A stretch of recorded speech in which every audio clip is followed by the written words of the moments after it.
Nigga Michael done involved. I mean, Branford that involved back to Michael now.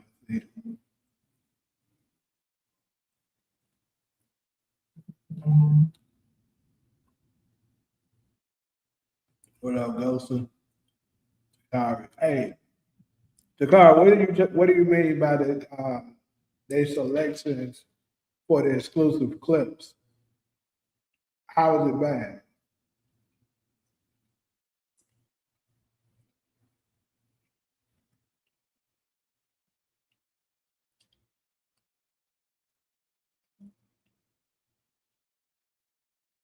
What's up, B?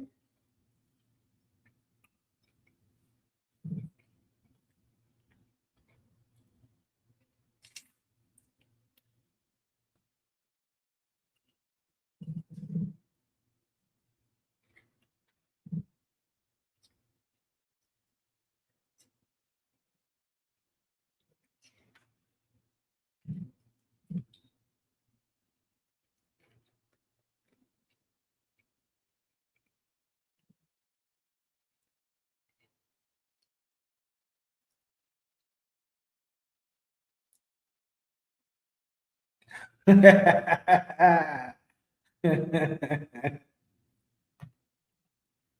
man got to be stopped.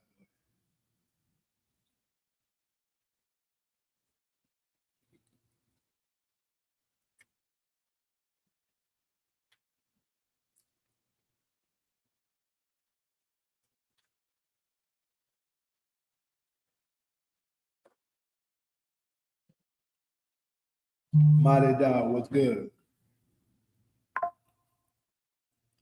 Come on, Grill, let's beat these bum ass Lakers.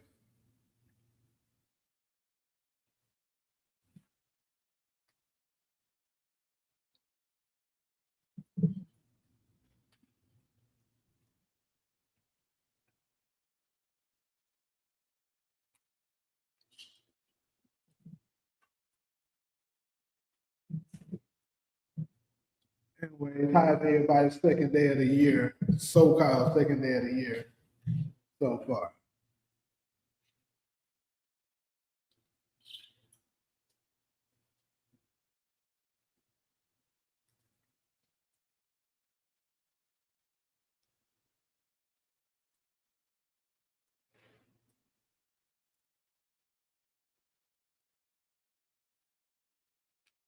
Oh yeah, I got something to share with people too.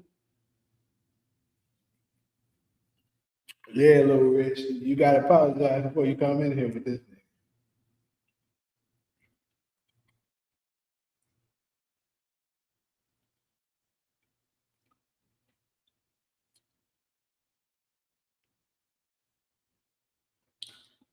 Well, I sure hope so, B. That's the plan. What's good, Sean family?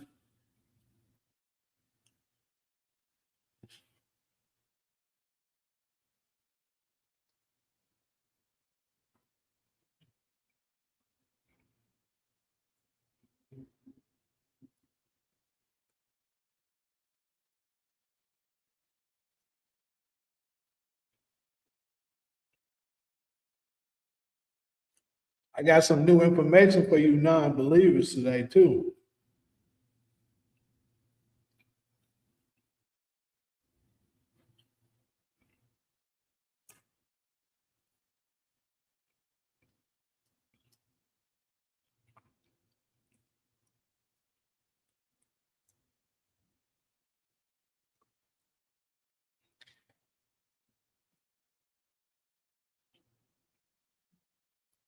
So I made a little quick video, but I didn't finish it up. I didn't put it out yet. I'll share it on the live.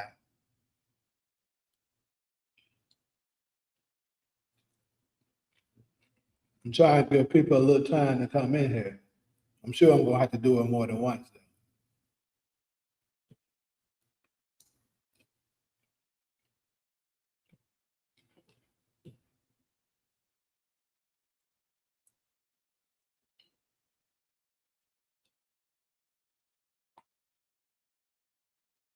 What's good, Miss 2D? Happy New Year.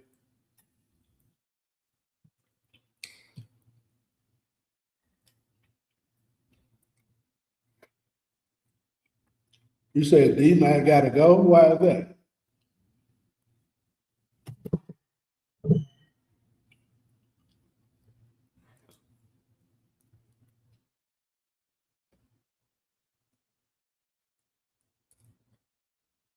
I do think at this point, D-Mac might be a liability to Tommy. Though. He's too reckless.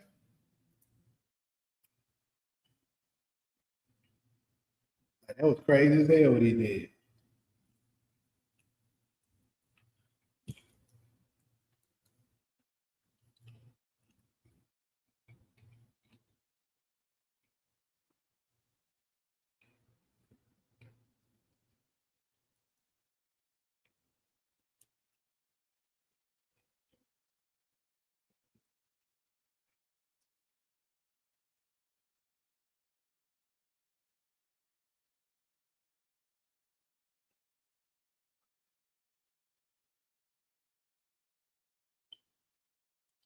Okay, I can see the pillow talking part, but how isn't he loyal?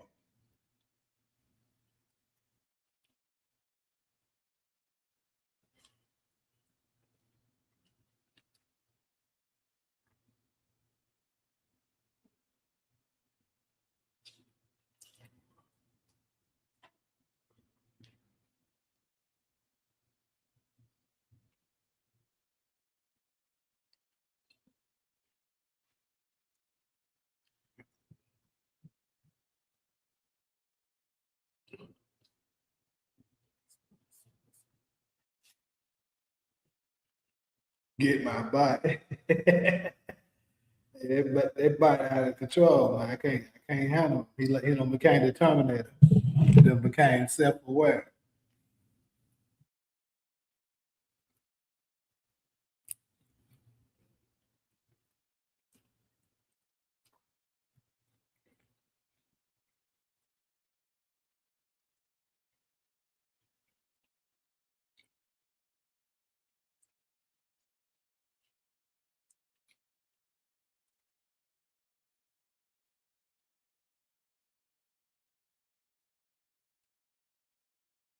I agree with that support. We're gonna talk more about that on the next one.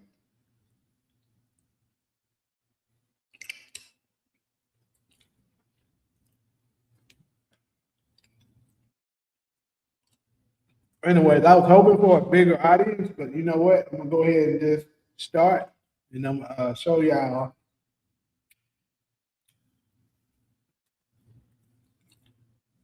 show the non-believers the new information I just so happened to stumble across. Give me a second.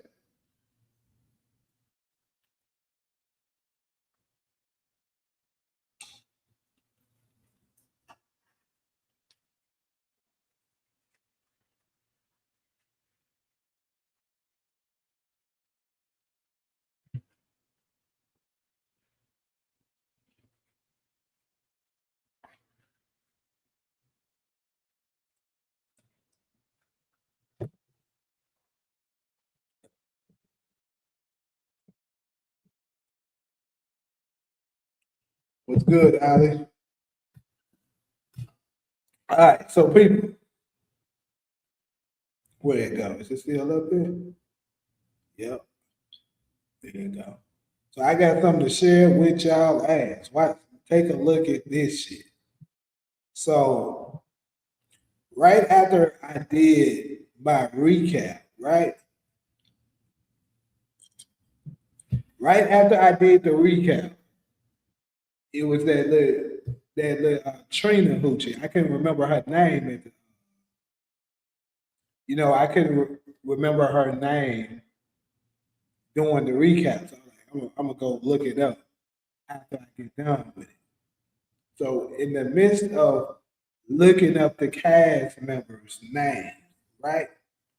As you can see right here on here, I stumbled across something very interesting. Now, ugly ass niggas gonna try to say that this don't mean nothing because that's what y'all do. But I'm about to show y'all something.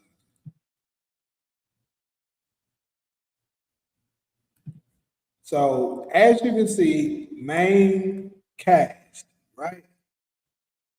Then they got Joseph Sikora as Tommy Egan, Isaac Keys as David Diamond Sampson, Christy Lawton as Jannar Sampson, and so on and so on, right? All the names that I'm expecting to see. All the main cast members and shit, right? Then we get to the recurring cast, guest cast people. You got Kate Egan, Bobby, Merkovich, Glad, all these good people. And then, AI fucked up and told us something. Where's Ronald?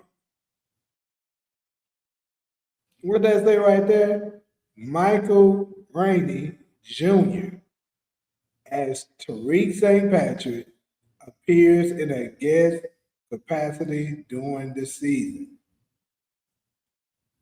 So we know the ugly ass niggas ain't been here in the first 9 episodes. So obviously, the favor that he's talking about, Tommy mentioned, is to Tariq people.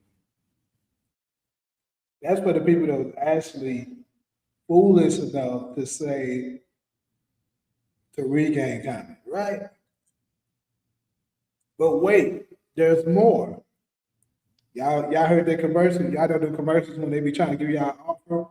They'll be like, that's only $299.99 for your family. But wait, there's more. Well, it's more of the glass, niggas, because I still scrolling and then what is that? Amari Harvey, James Ghost St. Patrick, rumored accredited for a guest appearance, likely in a vision or a splashback, so it say, that's fine.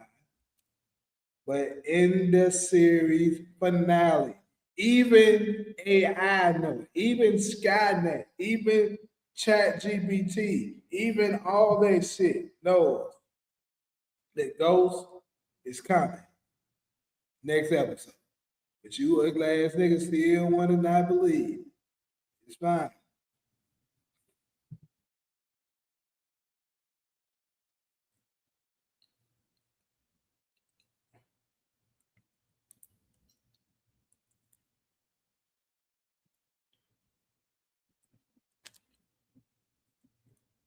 Why do you think he should have showed up in episode 8?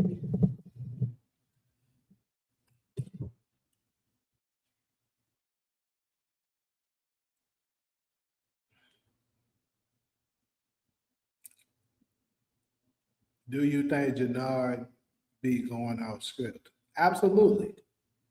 Absolutely. The best of actors when they really in their zone and stuff like that you always go off script. Well, you gonna be surprised. Hey, we gonna trust AI today. Why would AI say that? Come on now. AI is the answer. Just like Allen Iverson is the answer, AI is the answer. I'm telling you. I really hope this episode is longer than fucking 57 minutes. So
damn. Okay.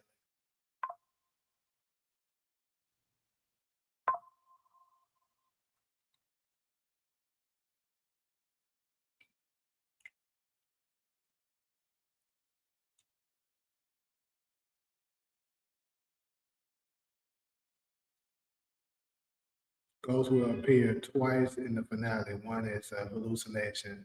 Mari Howard. I knew you were gonna say that bullshit. That ain't good enough. I actually be happy with that though. I ain't gonna lie. I would be happy with it, but come on, bro. We need ghosts. We really need ghosts.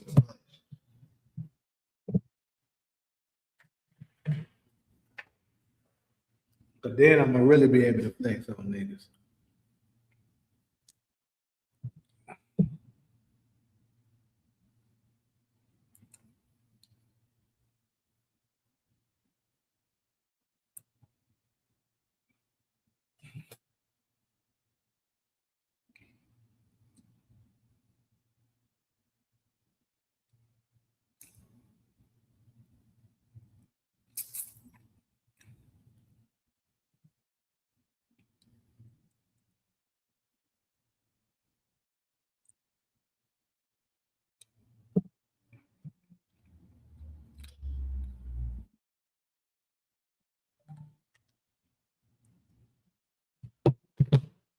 My bad, Ronald. I did not announce. I announced it in Discord. I did not announce it in the community.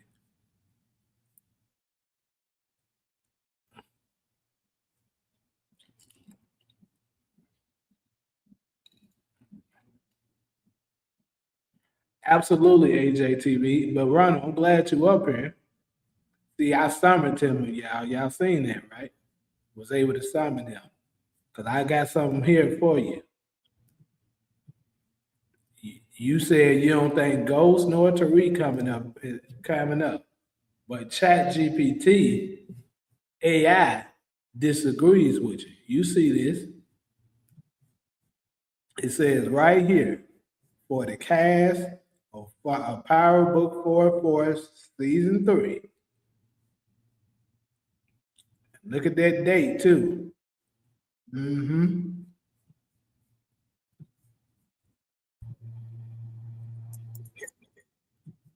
It says right here, Michael Rainey appears in a guest capacity during the season. Then Amari Hargrave will come as Ghost, rumored or credited for a guest appearance. Even though it do say likely a vision or flashback, don't matter. In the season finale.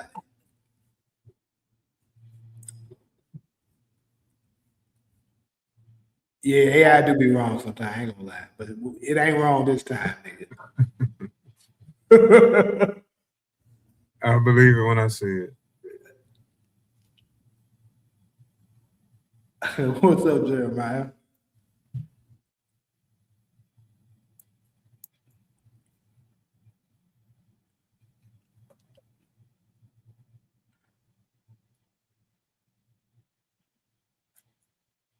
Uh-huh. But anyway, though, I want to have that little quick segment for the non-believers. That was a non-believer segment. I had to add that in there because I just so happened to see this while I was doing my recap. But now, I saw his name listed somewhere else. I forgot what I was looking at. Some kind of cast list that was a little more reliable than IMDb. Well, IMDb didn't have it.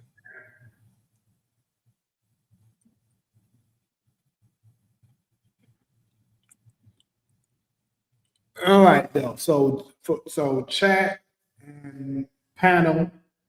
Quick question. Um,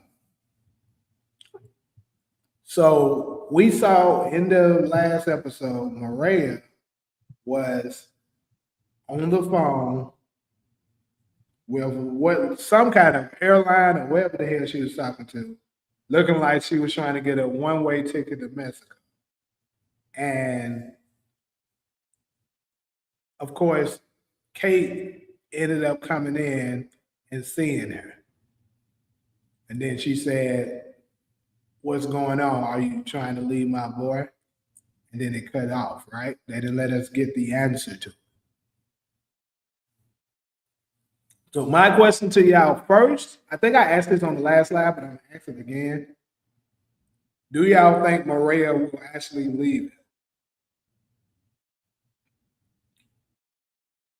Maybe after the funeral or something. I think when you asked that, I said no. Now I'm thinking I'm gonna say yes, and I'm gonna say that Kate will hear her and possibly even condone it, and Tommy might too. I mean, it wouldn't have to be a permanent thing, but she would be doing it for the baby. She's been telling Tommy all the time that they got to think about more than just them. It's not just them anymore. And then Miguel even said, we got to think about the living. True. So I'm gonna say I think it's very possible that Kate will condone it, and she thinks that because Kate is a mother, she understands what mothers go through and how they think, and the how high a mother will go to protect their children. So she's going to think of it as she's no different. So I do understand it. But here's the next question. What about Miguel? You think Mireya will just leave without telling Miguel?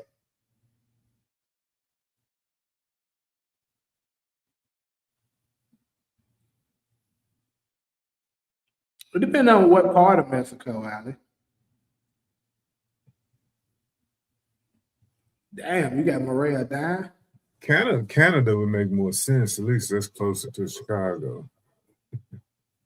Yeah, but she's Mexican, so she probably got family in Mexico. Yeah.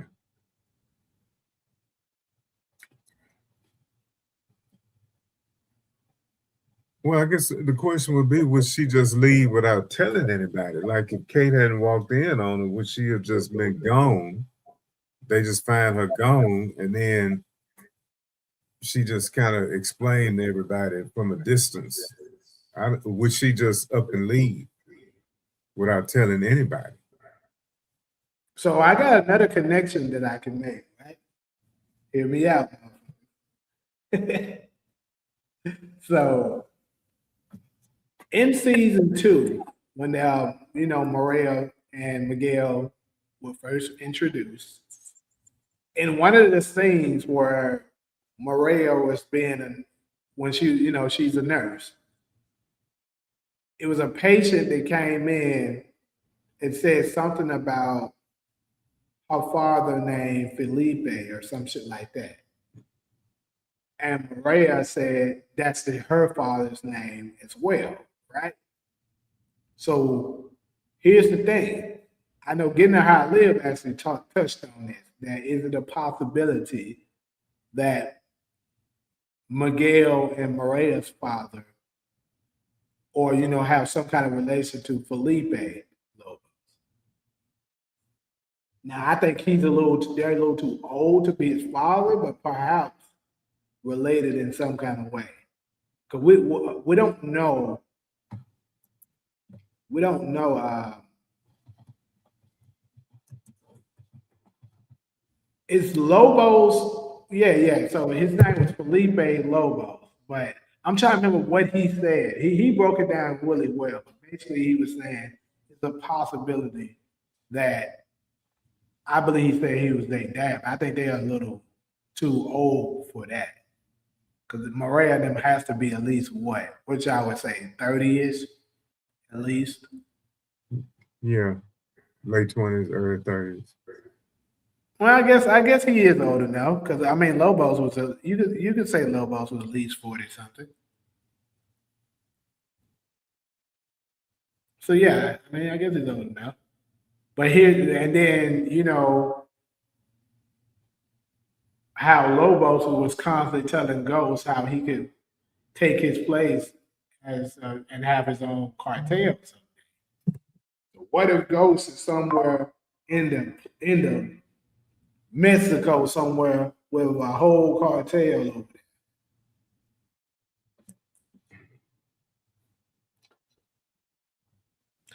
I'm not saying I think that's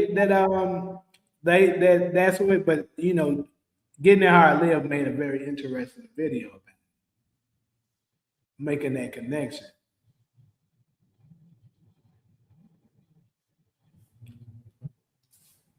Now, anyways, though, as far as I think she would, I don't know. I don't think she'll just dip out and not tell Miguel.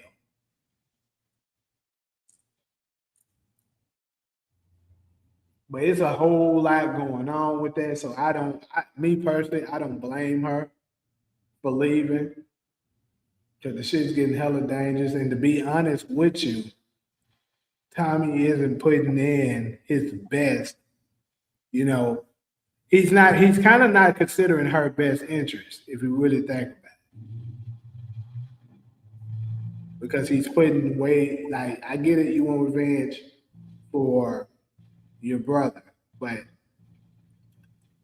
do you want it that bad to the point that you're willing to sacrifice the mother of your child and your child to get it? Like, I think he should have put them in a safe place before he even engaged in that war.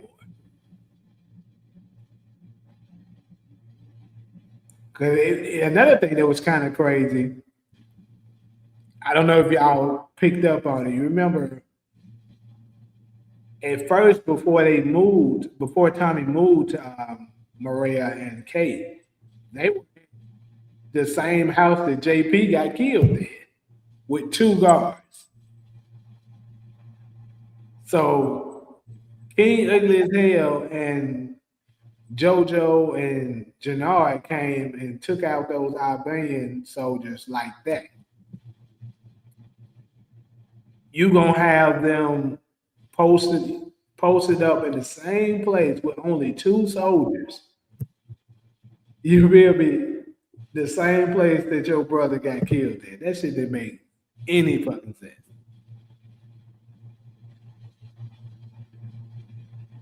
I think Tariq gonna come to save Tommy, but Tommy and Tariq are going to have a tough time. Then maybe go show up at the last minute.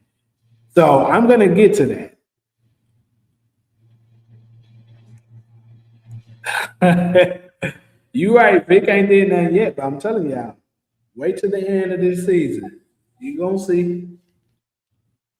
But so I'm gonna get to the ghost showing up at the last minute thing because it's something in the trailer that might be that I want to touch on to get y'all opinions on, at least, about what's going on here. You gonna show the trailer again?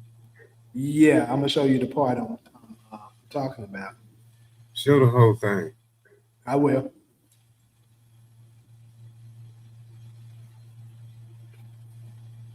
Acting weird around Shanti. You said who is acting weird about around Shanti? Che gotta. I guess you meant Che. Che gotta go. He doesn't respect women and sees them as collateral / objects. Yeah, I mean, he definitely looked like he was a creep that possibly was talking about, you know, maybe trying to take advantage of her or something. But I'll tell you this. He don't know that she called Ashanti the showstopper for a reason. So if he do plan on trying to do something to her, he better have his man with him because Ashanti gonna beat his ass.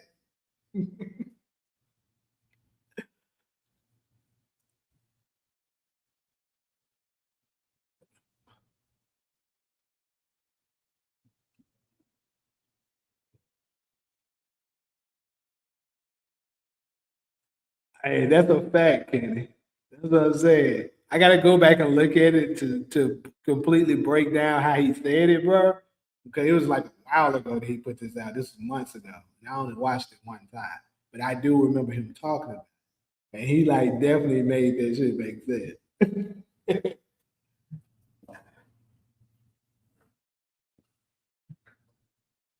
Mireya target how everybody knows she pregnant. That's true, bro. Like everybody. And also, I got a question. I'm pretty sure I know the answer to this shit, but there's never been a scene with Jannard and Kate on screen before yesterday's episode. I'm right about that, right? You asking, are you right about that? Yeah, I'm asking. Because as far as I can remember, I don't recall them being a scene where Jannard and Kate ever crossed paths. I don't either. So that goes back to the writing for me that I didn't understand. How the hell did Jannard even know that was, Tommy's mom? Then what did she have the Mustang? I don't know. I guess we can go back and look at that. Yeah, maybe that's it. But then that wouldn't make any sense either. Why the hell would she be driving the Mustang? Maybe she didn't To have a go to the corner store. I don't know. Let me try to find it though. Actually, I got the same. I already got that scene as a video. I'll just play it.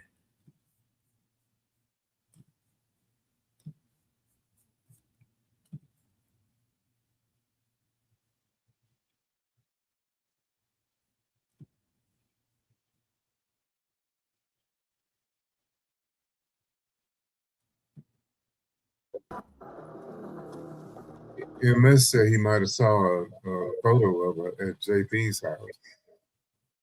I doubt that. And even if they did, they got at least address it.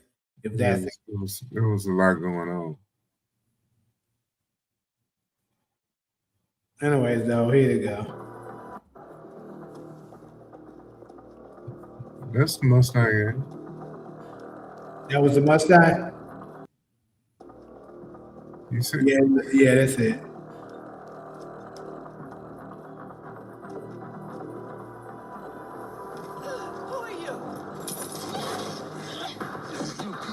That mind was as hell for that shit, bro. Okay, so it's the Mustang.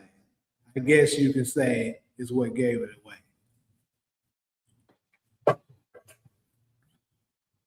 Now what did he say? Let it play. Can you let it play?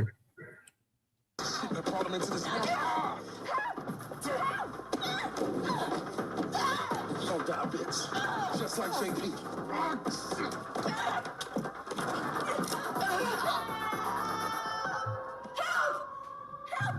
Just like JP. Yeah. I know he first said to her, you the one who birthed that piece of shit or something like that.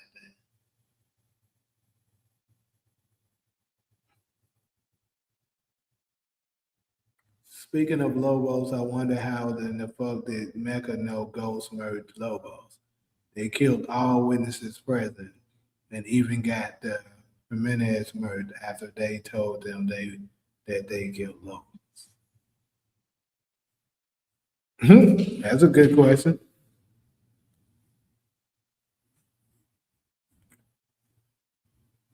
What's good, lifestyle? Happy New Year.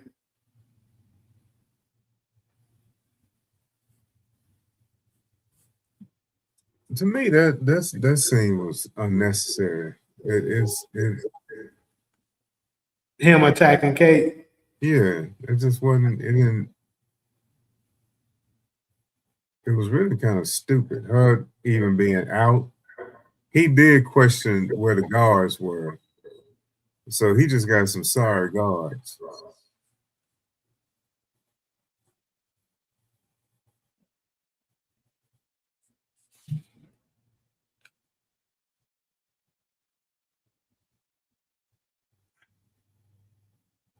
Yeah, he said in the same sender, he asked her, you the one who birthed that piece of shit.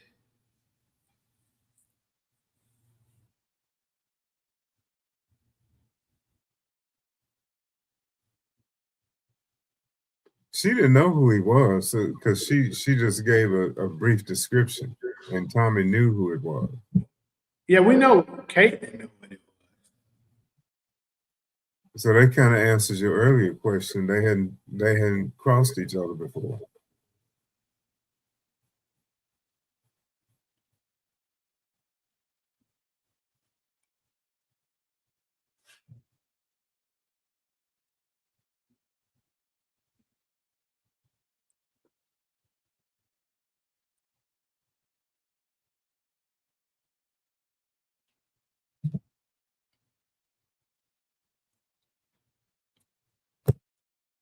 There were lots of stupid moments, diamond banging, Madam Wu, D-Max gun jamming, and him not moving out of the way to not get shot.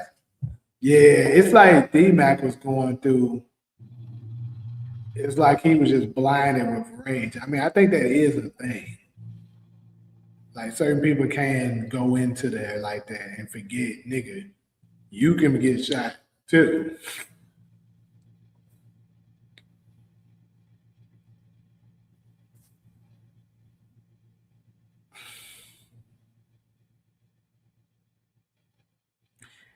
Yeah, he definitely Jamaican.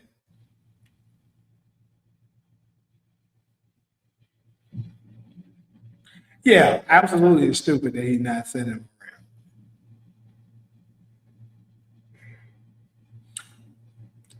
Yeah, I agree with that, Kenny. The Mataru situation.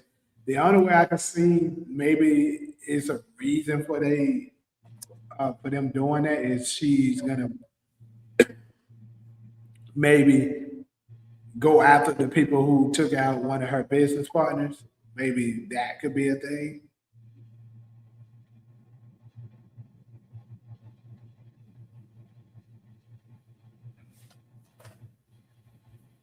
What's up, Patrick? But anyway, I'm gonna go ahead and head to this next one. So let's break down this D-Mac and Marshall situation. I know a couple of people had mixed reviews on this. Some were saying that D-Mac was wrong for shooting Marshall, and some believe that it was justified.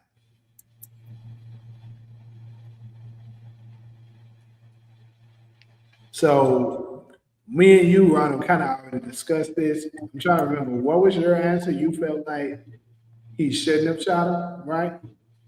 I asked you if you thought that he shouldn't have shot Marshall. I kind of, you can analyze it in such a way that it made sense with the whole loyalty question. But I don't know if D-Max was thinking that deeply. That's the thing.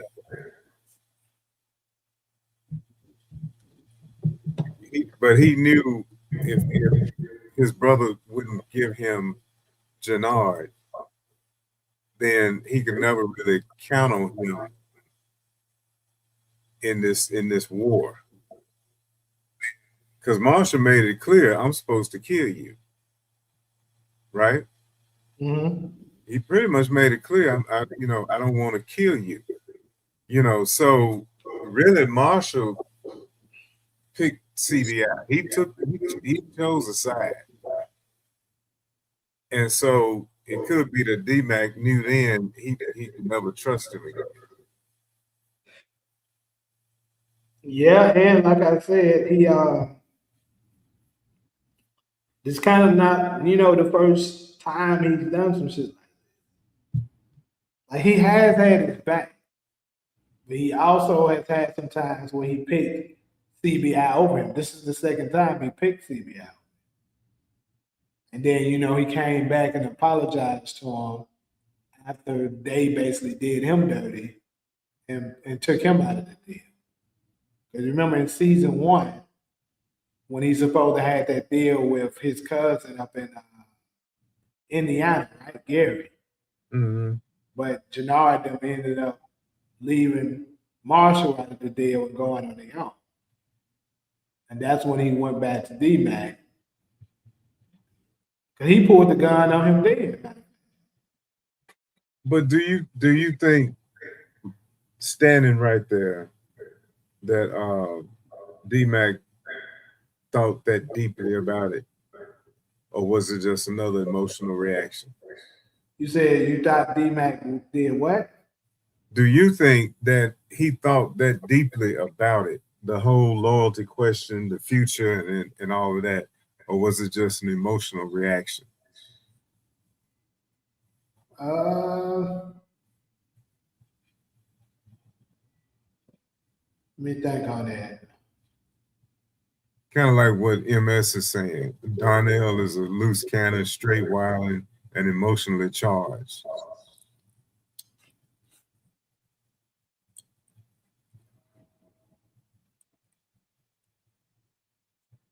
You ain't, hey, he ain't lying. She ain't lying. But he did. It was enough of a pause, though. It didn't seem impulsive because of the pause.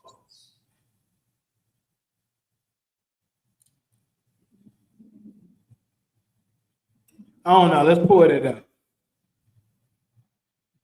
He took his time with it, you know. He didn't just pull the gun out and shoot. Yeah. But he also was trying to ask him to For the information. yeah.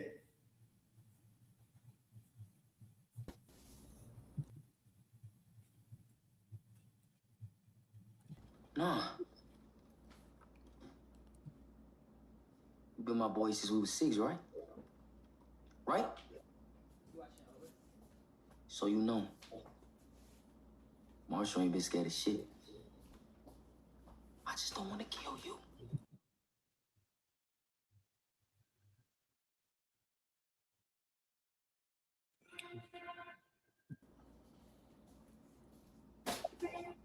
No. I can't kill you. I love you, bro. But I can't fuck with you no more.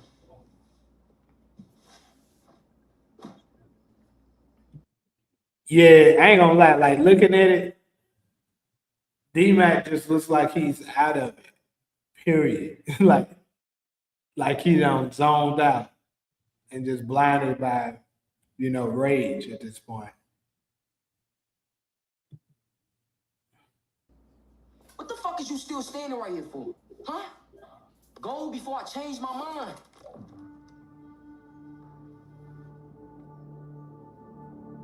You need to tell me where the fuck that nigga at. Tell me. I'm not playing, Marshall. I love the music, the suspenseful music. I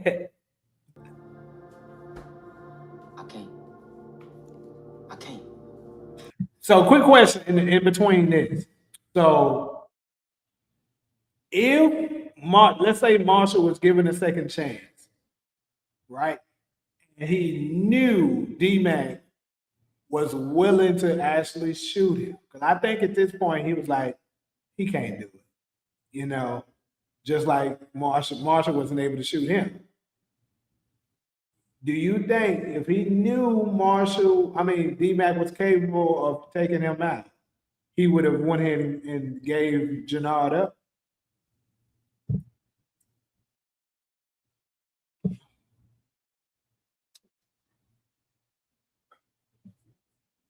Mm. If he knew D-Mac was capable of taking him out, would he have given Jannard up? Yeah, because I think, in my opinion, I think Marshall only said, he can't do it once he was asking him to give him up because he felt like D-Mac wasn't going to kill him. But with him now knowing that, yes, nigga, he will kill you, you think he would have went ahead and gave him up?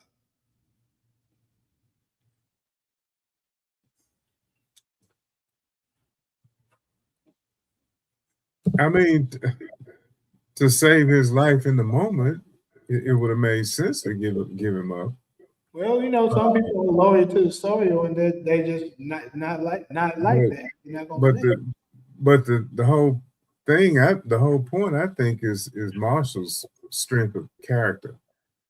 Is to me, the scene is more about him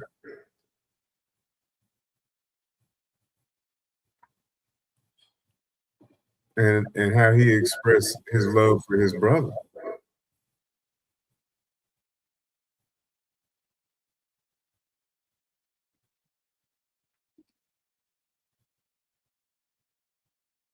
So, is anybody in the chat feel like D Mac was wrong for taking him out?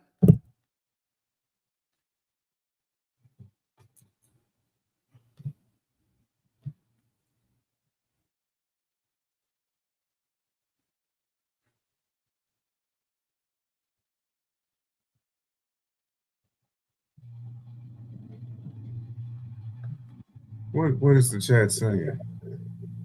I'm starting to read now. So Franchise, far, no, nobody has said yes. they're saying Allie and Jab Turkey, they and Mr. Franchise saying that he. I think the no is. Yeah, they're saying no, D Mac wasn't wrong.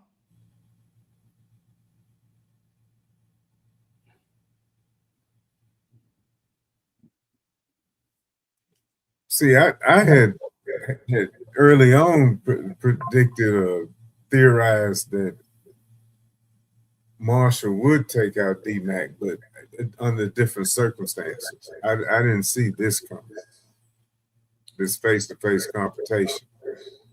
But I thought once Marshall was in CBI, something would happen where either Marshall was a threat to a family member or something. But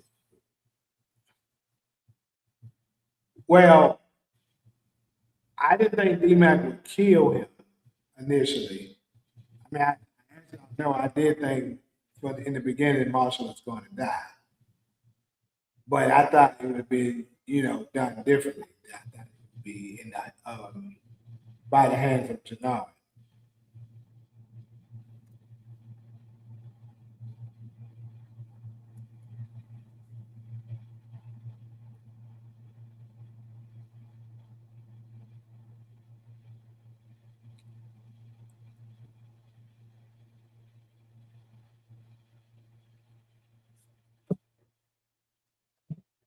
Lifestyle, who are you talking about right now?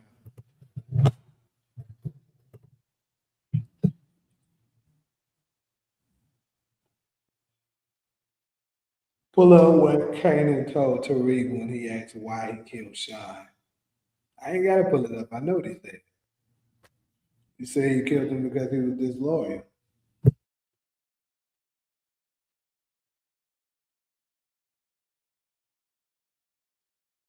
You made me do that shit. Don't worry, I never do no grimy shit like that to you.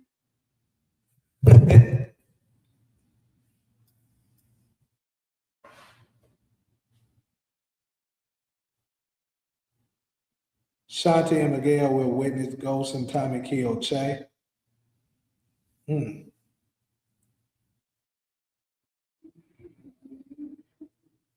Yeah, he told him that too.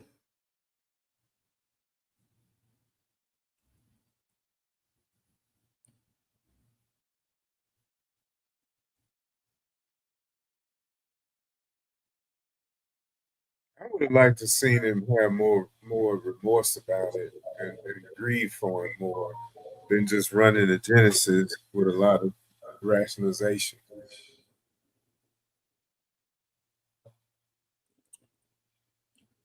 You know what I'm saying? I think he shouldn't have been talking to Genesis at all.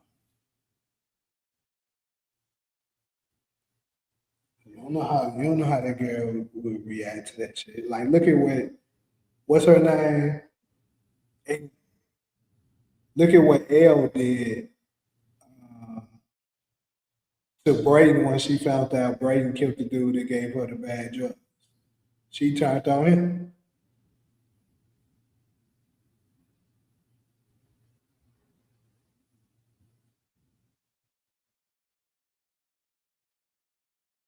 A lifestyle, you started to touch on what I'm gonna go into. I was gonna touch on that.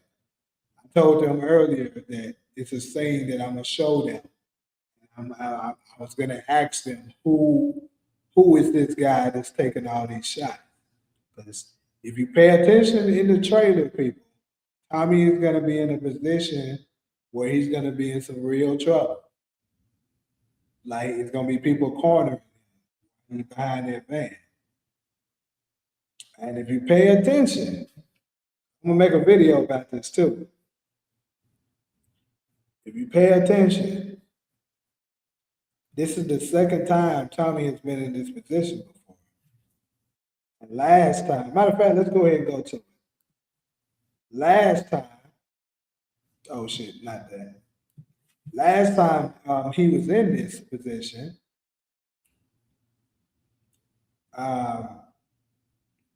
guess who came and saved him? It was Ghost. So let me pull up the trailer real quick so I can show y'all exactly what I'm talking about.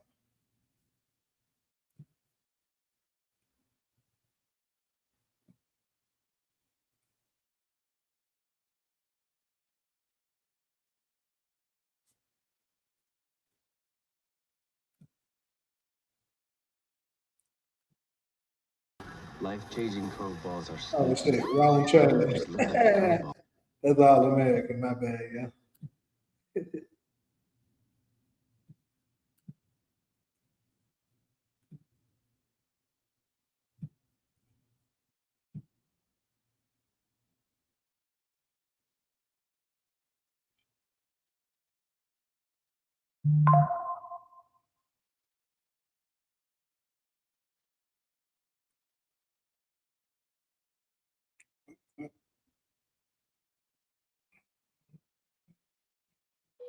This bullshit, because I can't find it right now. Hold on.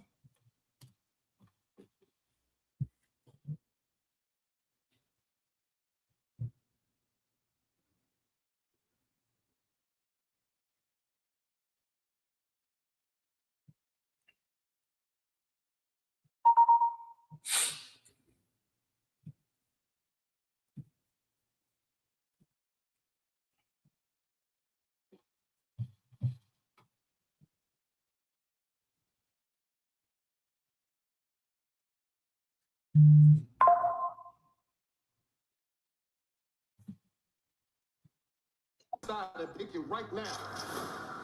Janelle ain't gonna stop till he takes everything.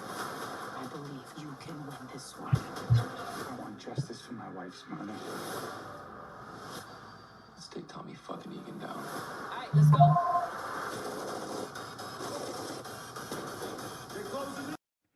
So, right here. So, I haven't put out my trailer breakdown yet. I'm going to do that probably later on tonight. But you see Tommy right here in between this SUV. It's actually going to be a dude that's coming up behind on the other side of him as well.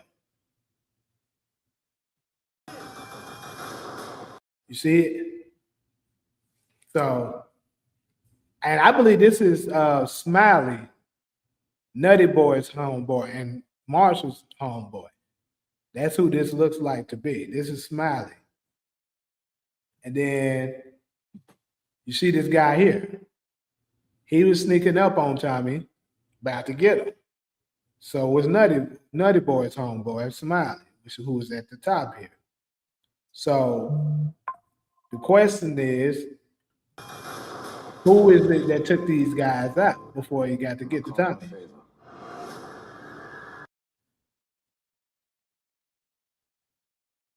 Like I said, we've seen Tommy in this position before, season 3, episode 4 of Power. That time it was the Koreans.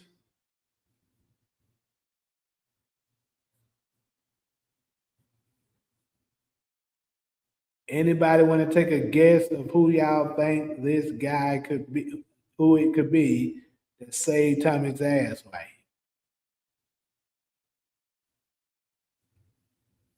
slow down the trailer. I don't know if I can slow it down from here. Now, let me see. If I pull it from somebody else's channel, I can slow it down on YouTube.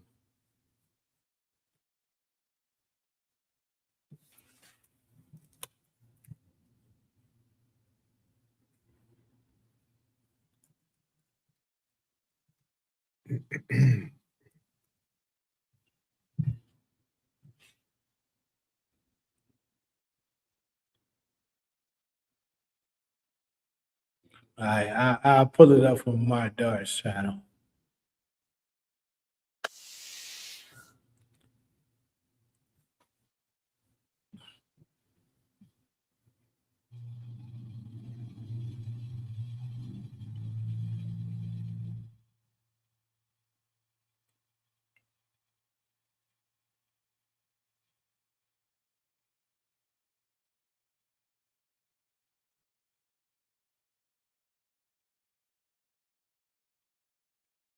What the fuck? Where's that at? It don't show the speed there.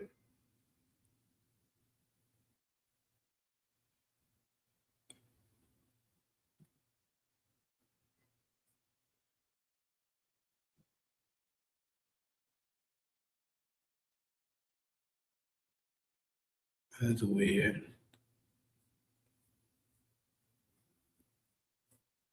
Oh shit, it's down.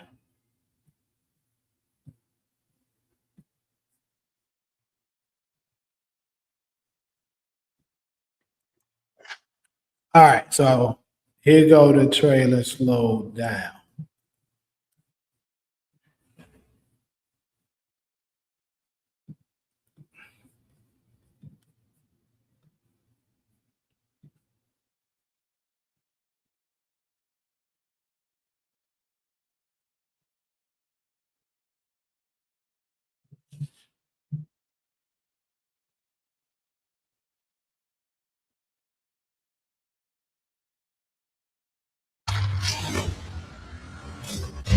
All right.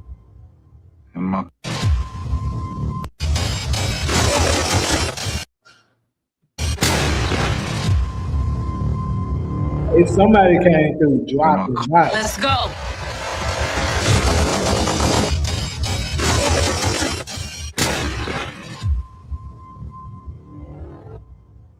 Am I calling a favor?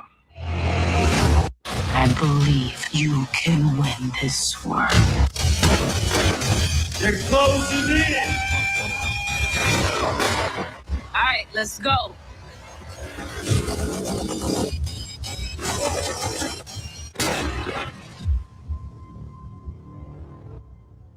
Am I calling a favor? all right.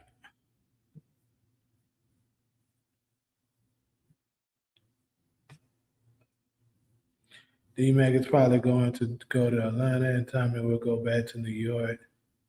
D-Mac's going on SAT, he knows something.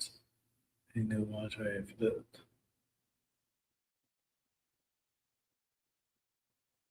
The dude passing out the water bottles is gonna kill Jannard. That's an interesting take. I mean, I don't think his character big enough for them to let him be the one do it, but hey, maybe. After the last episode, I think he's big enough. But Nah, if I had to bet on it, I'd it's say like Raheem. just before shooting, D-Man basically realized Marshall had made peace with fate. D-Man would be taken out, and that Marshall was more concerned with not wanting to take out D-Mac himself. So now an enemy. That's an interesting take. Finally, Tears gonna be I think that's it, really. I think that he said that very well. Yeah, that's why I said very interesting. What's up, non-believer? I showed something for you earlier. You weren't here.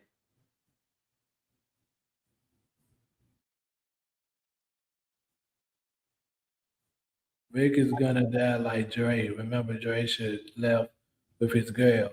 He went to kill Ghost. Same thing Vic did. Should left and went to kill Tommy. That's very interesting lifestyle. You might be right about that. Although I did have Vic surviving, you absolutely might turn out to be right. Nigga Diamond dead as hell. Whoever said that alley is crazy. That nigga dead as hell.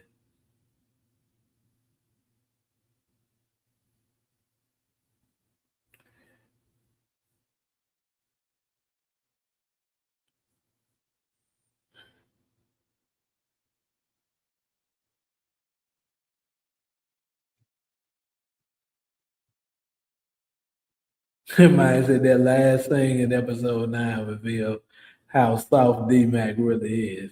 He didn't take out nobody during the biggest shootout of the season and got popped.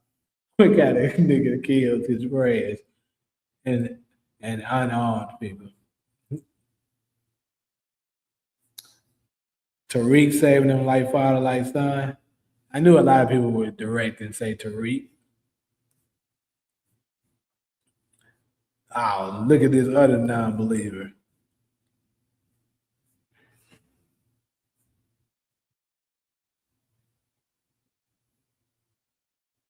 You were saying the other night that you thought Vic would be the one to inherit Chicago. Yep, I said that.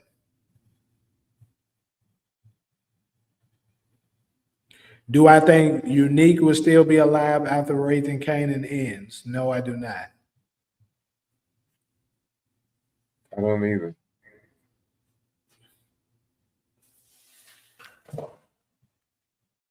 Jannar was green as fuck for putting hands on Kayla. Yeah, he was weak as hell. No question about that.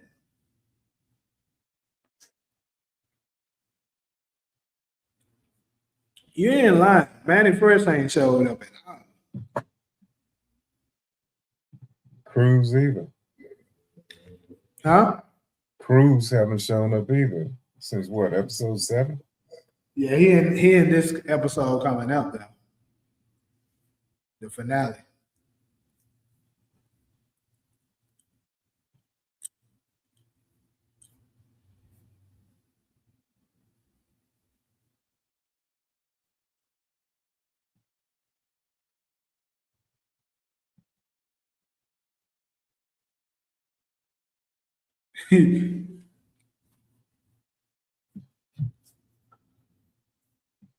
DeMarcus ain't here to talk about Yo-Yo. I told that motherfucker Yo-Yo ain't showing up. Nobody give no fuck about that nigga. So in the trailer, is Vic still in Chicago? Vic? Uh-huh. Yeah, he's in Chicago. So he got off the plane or got picked up when he got off the plane, or My guess would be that he just got on the plane to get Ray into a safe place, and then he came back.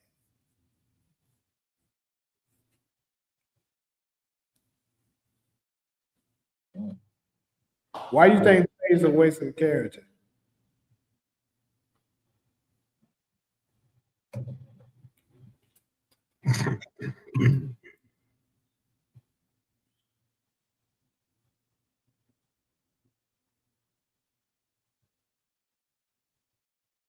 Yeah, that clip of Vic is definitely in the basement of that barbershop. so he gonna join forces with Jannard? Yep. And I got to answer. So I was going to make a video on this, but I'll go ahead and share it on the line. I think I should have made this a topic too. It's crazy. So remember, we kind of touched on Shanti betraying Tommy. What is for before I share what I was going to say? What are people's thoughts on that? Do people think at this point, after episode 9, that Shanti could potentially go ahead and remain loyal, or do she still got another play at hand? Like she just waiting, but ultimately she plans on backstabbing Tommy and trying to take over. Shanti has played the long game throughout. She's smarter than these knuckleheads that she's dealing with. That's acting on their emotions all the time. I think she would. I think she would betray anybody to get to where she want to be.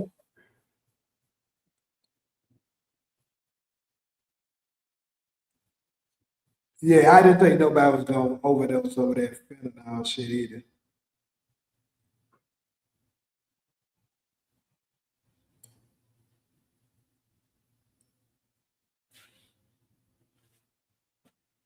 So it looks like majority of you guys so far. I'm still waiting on it. Everybody go ahead and share your answers. Will Shanti betray Tommy or not?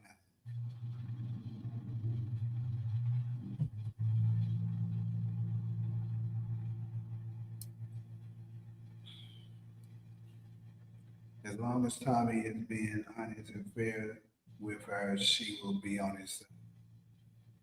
Now, we ain't saying no 50-50. It's either yes or no. So I'm assuming you, Shell, your answer is she won't. I'm gonna say no. Okay. So it looks like majority of the people are saying she won't do it. But that posed the next question. Remember, Ronald, we talked about this maybe last week or the week before about how naive Tommy is, right? So Mhm. I gave you a bunch of different examples of how Tommy has been fooled. Like he thought whoever it was cool with him and would never do him wrong. But too many people have.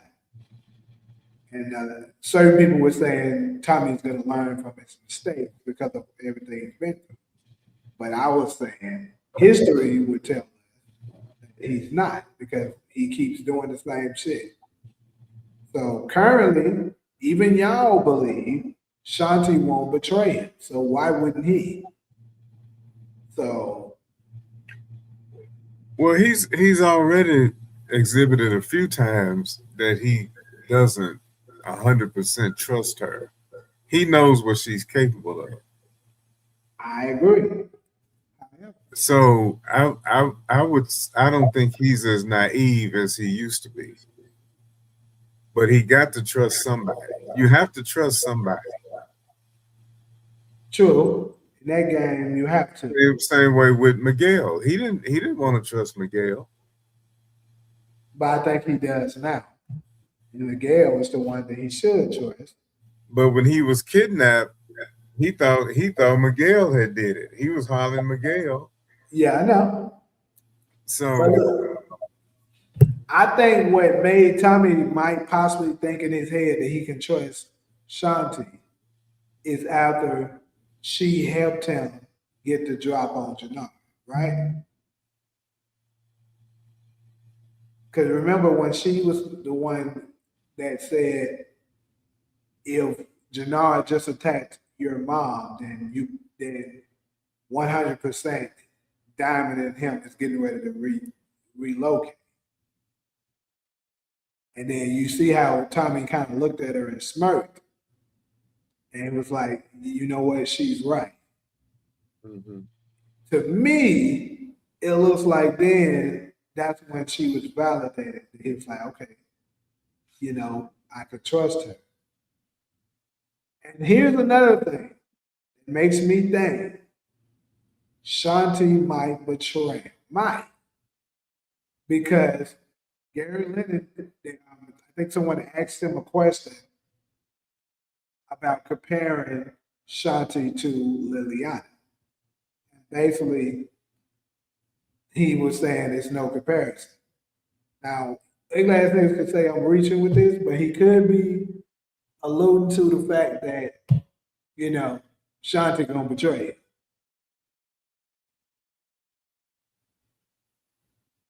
Also, keep this in mind. Do y'all think Shanti not have any feelings for Jannard anymore?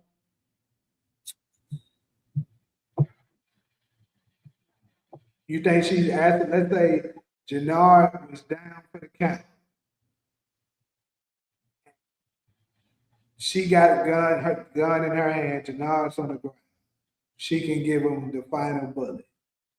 Or she had the option to let him go. Would Shanti finish him, or would she let him go? It would depend on the exactly the situation. Yes, she would get rid of it. Okay. If that would advance, if that would see, I keep thinking about Shawnee as a the role of a chess player. If you got to let something go, you're gonna let it go if it's gonna advance your position. She's got feelings for him, but that doesn't mean she's stupid enough to stay with him.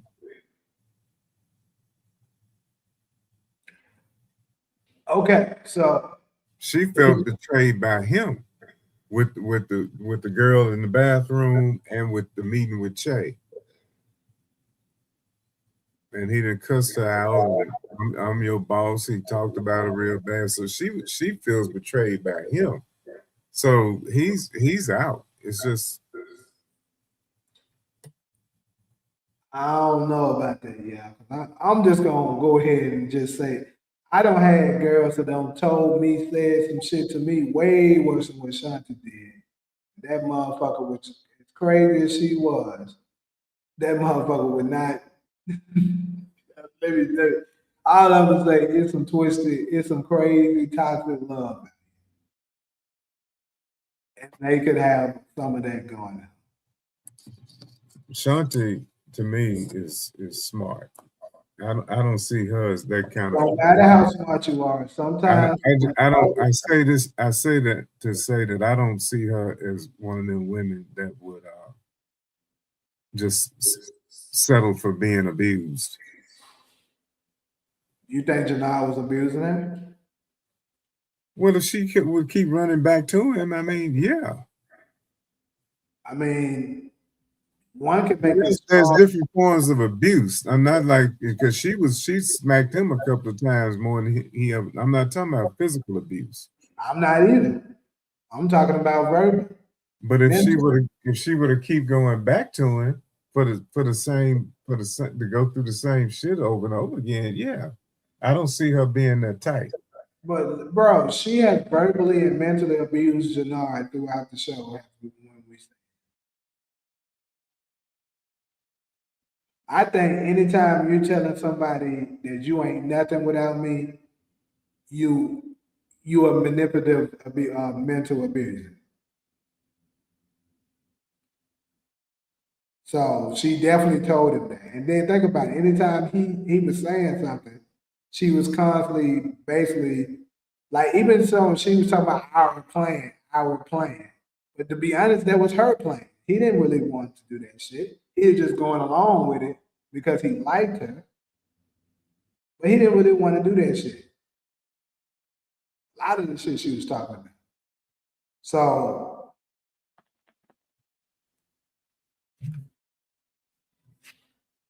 um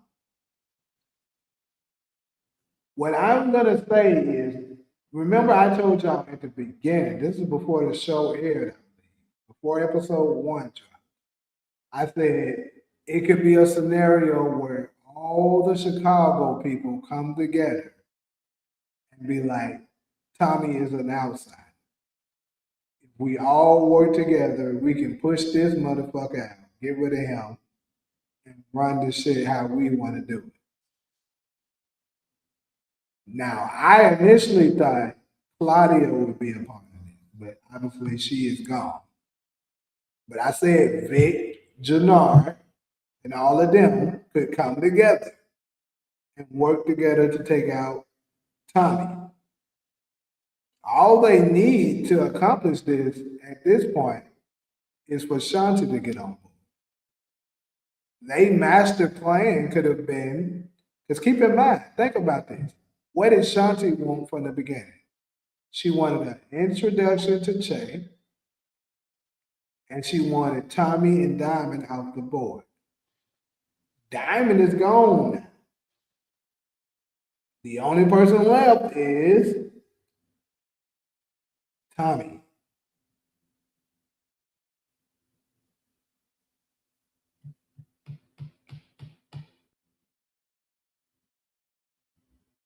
Because think about this. Y'all think she just changed her mind all of a sudden? I said she's smart and strategic. She's patient and waited out. She got the perfect opportunity now. She already got the introduction to Che. And let's just say Che do come in her, right? And she have to take Che out. Jannard is already in good with the Marquez cartel.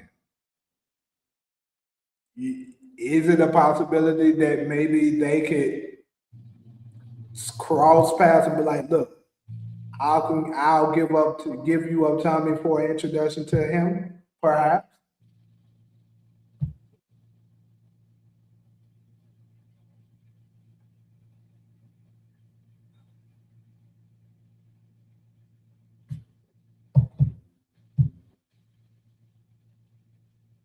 Tommy is not about to start smashing Shanti, nigga. You can stop that. Now that right there, I'm gonna wholeheartedly disagree.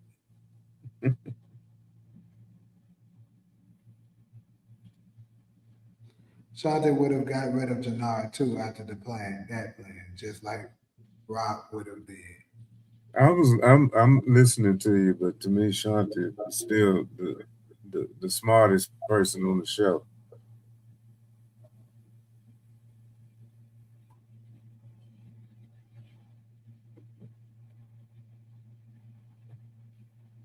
I haven't seen her do anything reckless. I mean, Tommy is smart, but he's done some reckless stuff too. I just haven't seen Shanti be reckless. Everything she does is with purpose. You see what I'm saying? It's just like I'm gonna go back to the whole chess thing again. It's like if I'm teaching or coaching somebody on chess, is one thing I'll always tell them. Now listen to this, Jay. See if it makes sense to you. Even if every time something moves on the board, no matter what it is, the whole board has changed. Mm-hmm. I don't care what moves, what good move, bad move, whatever.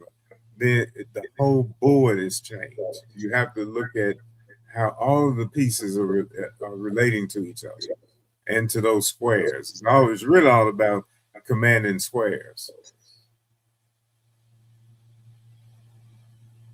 And to me, she does that. And you have to be able to adapt. And if something throws you off, then you got to come at it a different way.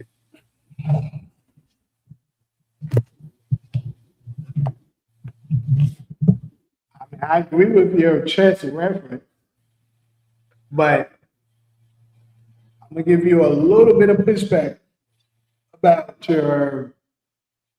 what you said about Shanti having made any mistakes and stuff like that. Well, first off, trusting She hasn't been reckless. reckless. Okay, that's what you're. So, I think some of her moves, I'll say, wasn't the brightest, but I can give you she hasn't been reckless. But also, the bigger the position, the more risk and stuff like that you have to take. Like she's been running her part, but she never has been over multiple organizations like that. So I would say that would be more challenging to do when you got to keep multiple gangs and organizations in place, opposed to just your group.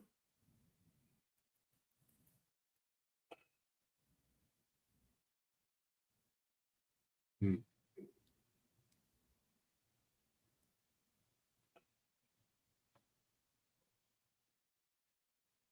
I didn't see that Power interview, Mr. Power University interview. No, I haven't seen it.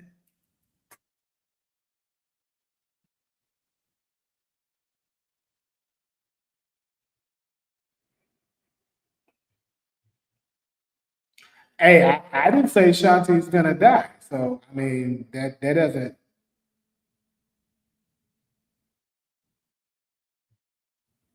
So I didn't say she's gonna die. I actually think it's going to be a situation, possibly, where the Chicago people take their shit back and kick Tommy out. That's what I believe is could very much happen. It's going to be ran by the people of Chicago. Also, even though people might not be able to see this, think about it. Maybe something might even come into place where Jannard and Tommy have to be forced to make a truce. As crazy as this sounds, because I know y'all would think no, right? But at this point, technically they're even. Pretty much what happened with Diamond with Diamond and Jannard with Tommy is the same thing that happened kind of with Ghost and Tommy with Angela. You know, once even though Tommy was aiming for Ghost and he missed and hit Angela, he thought him and Ghost was even after that. Same thing happened with this situation. He was aiming for Jannard, but he hit Diamond. Diamond dies. So they go to war for a little while. Maybe something will happen that they both end up having to call it a truth. Like, look, you killed my brother, I killed yours.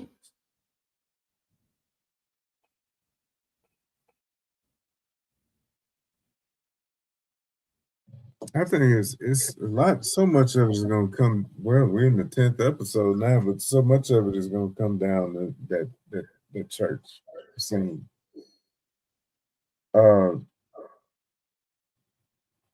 Is it in the trailer where you actually see him and Mireya and everybody outside the church? Where did I see that? Is that in the trailer? I don't think that's in the trailer.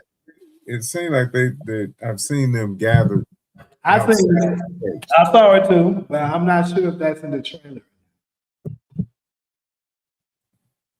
I ain't never like trailers. Oh, I love trailers.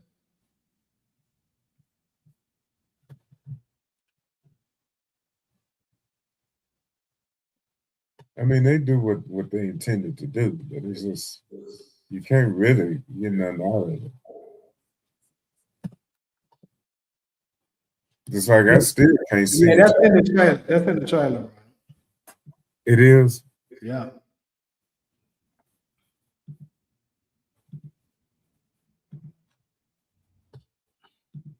I'm gonna pull it out, the image you're talking about. I think if they don't let Mireya leave, she's gonna get killed. She's been on my death prediction all season anyway. But. There you go.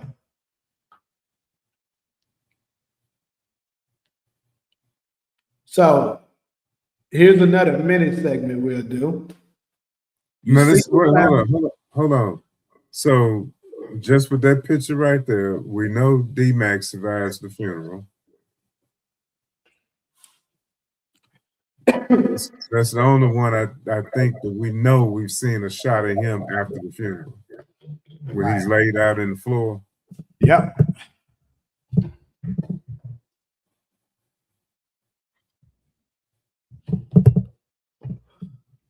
But you could also see pictures, you know, laying beside him, what looked like to be like a younger version of JP. So my question I was going to ask, you see the family here, D-Mac, Kate, Genesis, Mireya, and Tommy in the back. We know UglyAzzNiggaHTV is in the back. You know, he's waiting with his gun. And he's more than likely going to try to make an attack here. Does anybody end up getting a fatal blow? We also see Cruz and Miguel.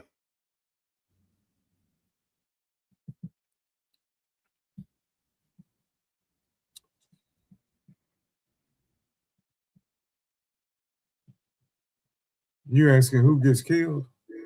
Yeah, I'm asking, do y'all think anyone get killed?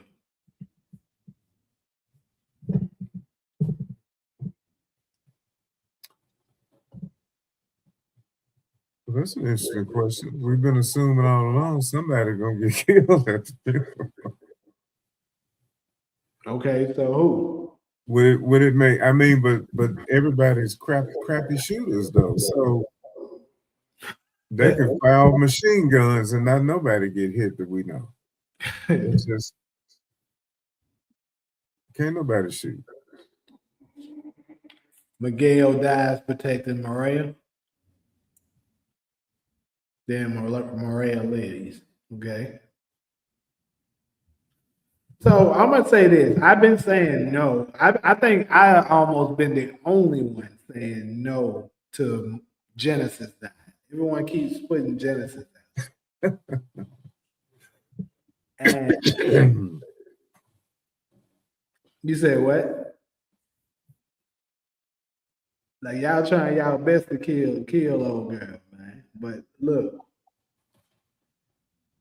when D-Mac was laying down, laying on the floor or whatever with the pictures right there, I just think maybe he would have had some pictures of Genesis. Maybe, I don't know. Maybe he would have had some pictures of Genesis out there too if she would have got her ass popped after their funeral. Kate dies after the funeral. Might say the priest. So he laying in the floor, right? Is he got a gun in his hand too, right? Yeah.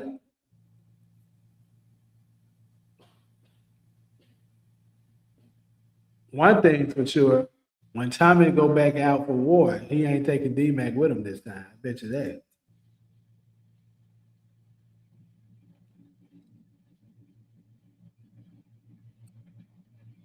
Okay, let me. Okay, somebody just triggered a thought in the chat about long as D-Mac, who's that support? Long as D-Mac in the game, Genesis is collateral damage. What did he tell her when he went after he killed Marshall? And he said, she said, "Did you do some gangster shit?" And he said, "I am a gangster." Then he said something like, "You're gonna have to get used to it." I think he did.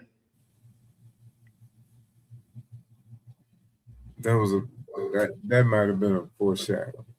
There was some point to that scene other than just his reaction to killing Marshall.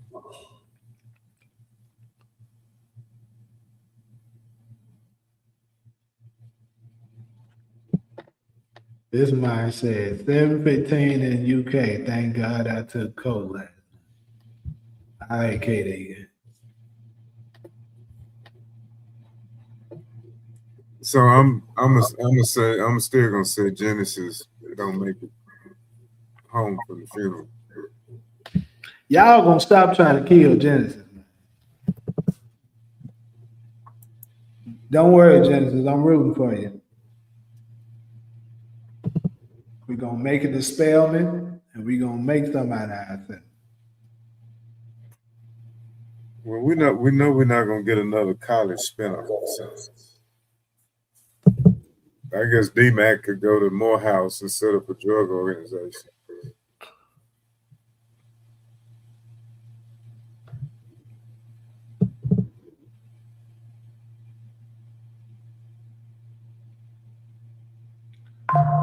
So, all right, now. So that's what it might be. Cruz's ass. He might get his ass popped.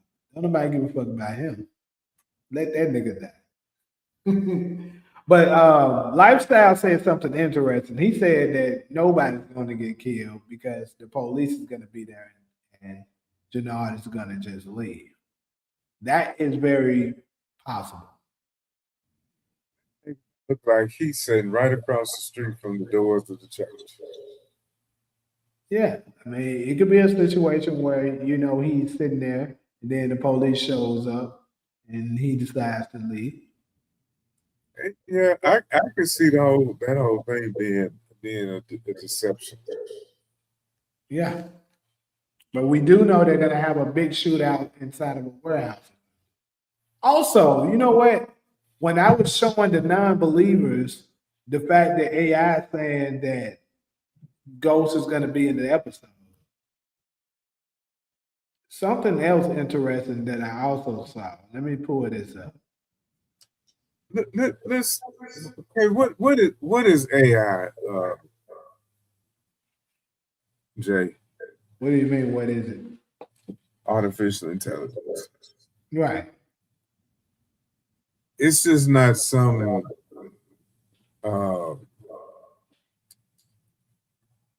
It gets its information from somewhere. It's getting data from somewhere.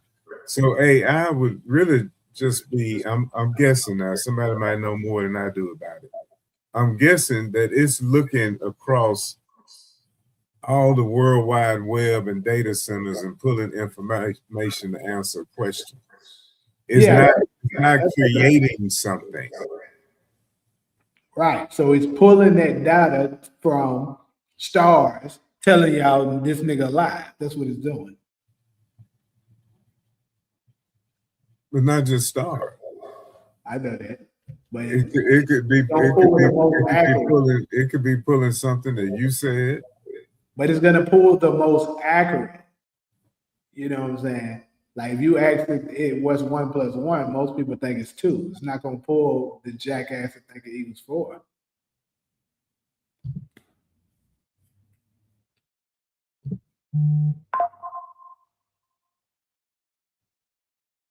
But anyway, though, what I wanted to say is what I want to show at least is what it says for Bobby. It says a dirty Chicago cop for his description. I mean, as far as what they showed us, Bobby is a clean cop, right? Right. So there would be no date. Where would some data be to say Bobby is a dirty cop? If somebody has been putting that theory out there in the universe or whatever, it could pick up on that. Very much possible. Because I know Getting How I Live was putting a theory out there, possibly that he might have some kind of connection with the 9/7.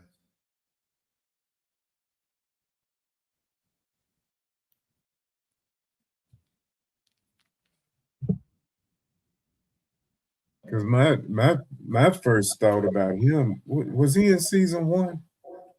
Who, Bobby? Yeah. Yes. Whenever he showed up, I was thinking he was gang related. Do we think Vic will get away on his private jet? Well, if you're asking, is he gonna get away because we've seen him on one last episode? We know he returns because we see him in Detroit.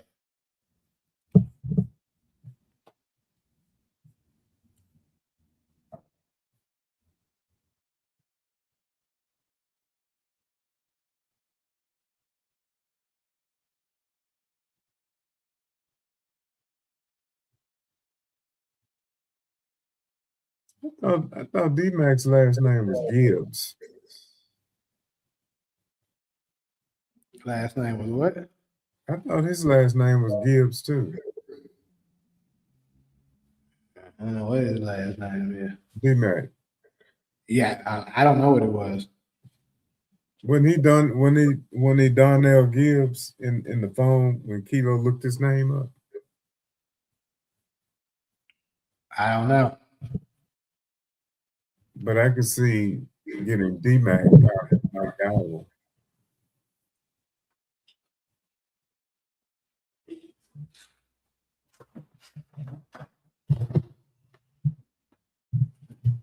They should put the characters' names in the opening credits.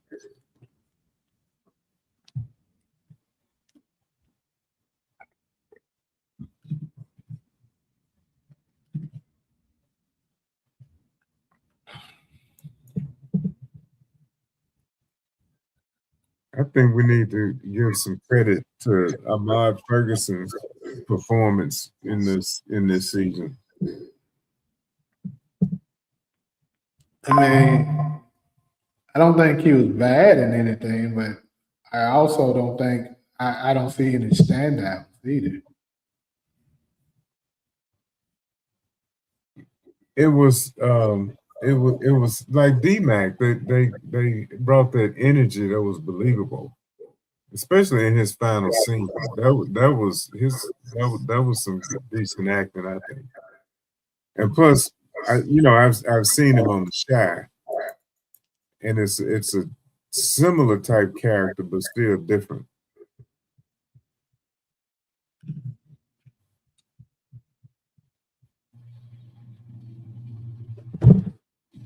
Bobby will go to prison for Stacy murder. Zealous and stress her husband from bed. She tempers with crime.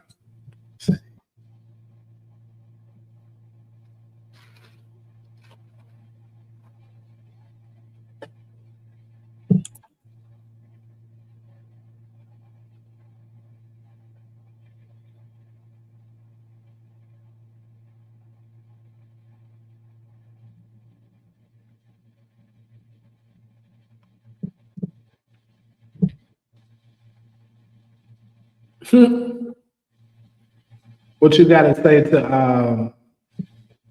to Kari's comment, Ronald? He said D Mac isn't a good actor. He a goofy. I mean, I just disagree.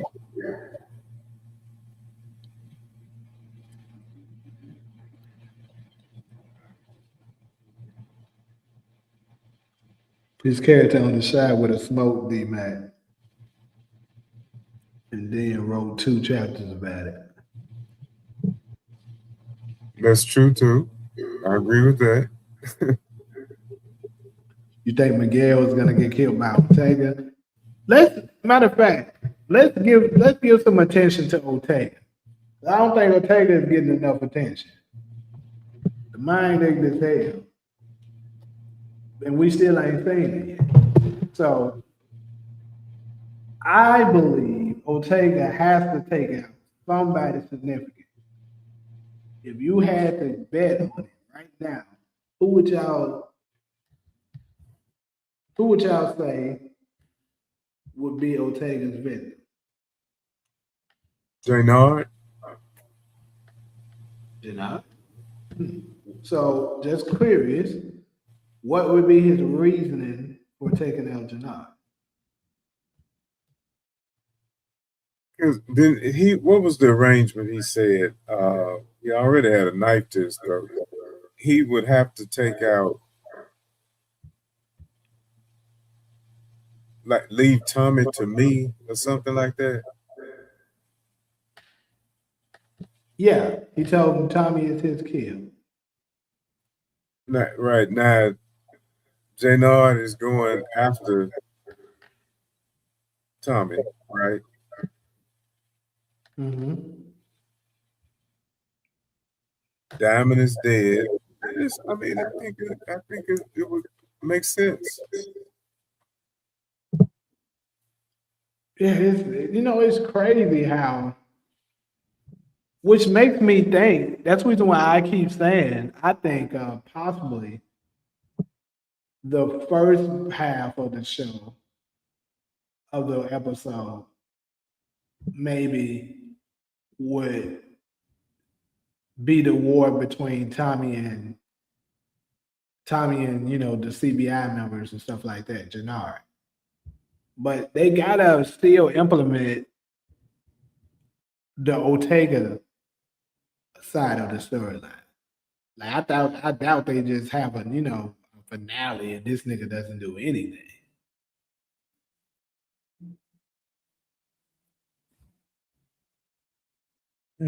See, this is when you need more than 10 episodes. Yeah, it seems like it, right? So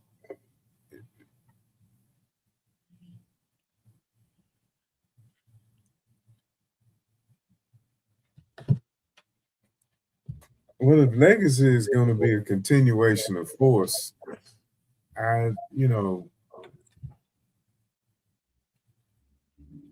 could happen. But right now, we don't have time for a lot of stuff. Like, The 9-7s haven't come back up.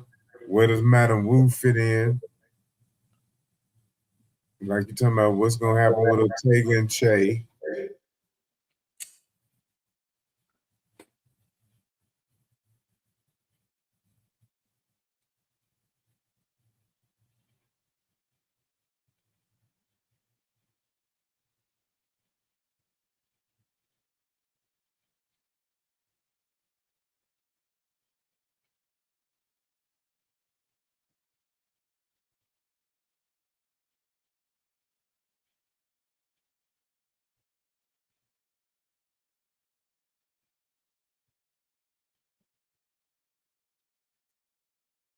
I think the CBI shootout is going to be at the end because that when Tariq finally shows up. So you think if the favor has already been called in and Tariq is on his way. So Kenny, you think the trailer that I just pulled up, right? That the person that's taking out all those people, basically you think that's gonna turn out to be Tariq.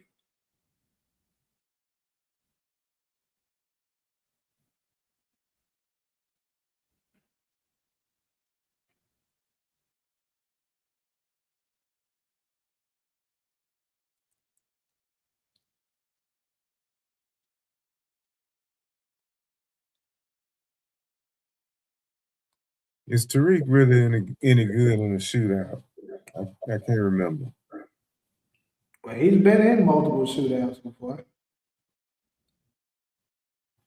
Can give him that.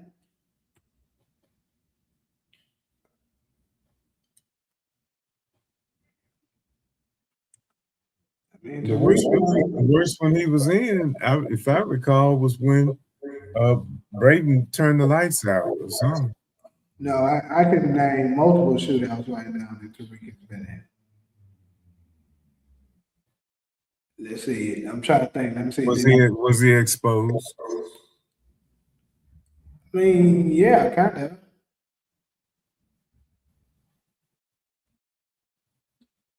Like massive shootouts. What? I'm trying to think. Was it any? It wasn't any up in season one, but season two, when they were shooting against Mecca people. Remember when they had to take out Mecca people because they had to treat Cain like they thought that like he was about to take out his father, but they actually was there to take out Mecca's people. So that's one of them. And then in season three, when they was when I guess you could say that little minute shootout against Cain and them, if you want to count that. But season four, when he shot shot up Noma's people.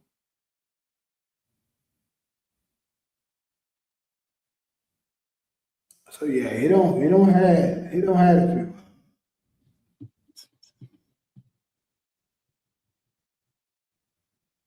Shut up, Noma's people. Are you talking about when Anya got killed? No, this is when Anya was in the car. This is episode one. Anya was in the car, and they shot up all the people trying to get to her, but the dude drove off with Anya before they got to get to her. Hmm.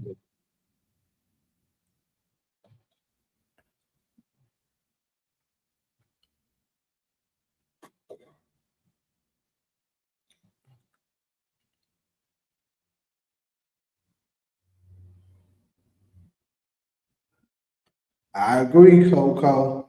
Raising Canaan is the best one. You see that, Jakari?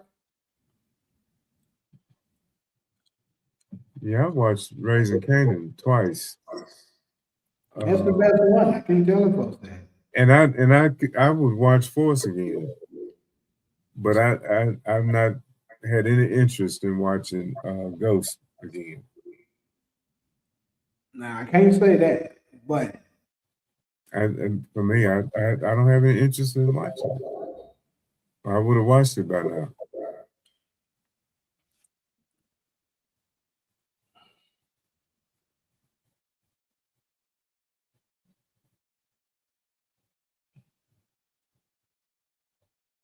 They dropped the ball on too much stuff. The worst part about Force to me was the Daria storyline. Yeah, that's before Gary Lennon was over the show. And he's a recovering addict, you know. Gary, Yeah. he looks like it. Let's see, that wasn't right. What I said? Yeah, what you said. Right. It's just I'm just being honest, shit. well, I'm a recovering addict, but you wouldn't see me inside look like it. I wouldn't look Some like it. people look like it, some people don't. It's you know, Look, Paris know he look like it. people can look crazy and not be crazy.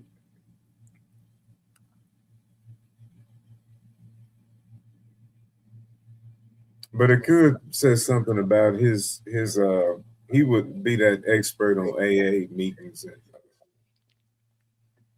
That's why I was saying the other night I hate that Jannard and Diamond will go down in power history as Junkie Jannard and Drunk Diamond.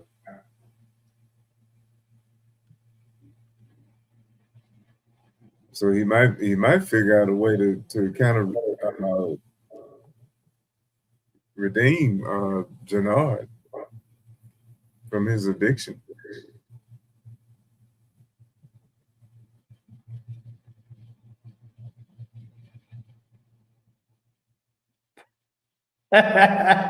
You saw what Kenny just said. That's crazy.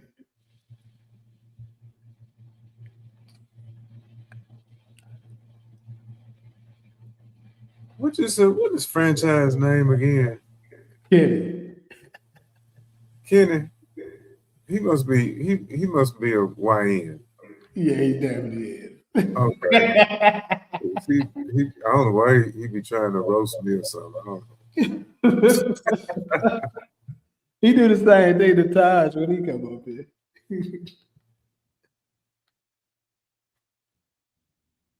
Yeah, I got it out of my system.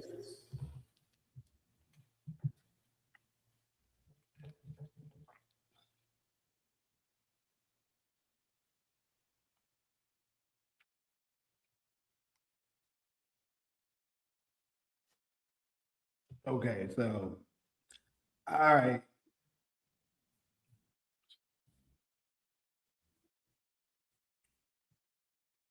Kind of already touched on this last one, but I'll go to it and stuff, and we can still kind of low key freestyle it.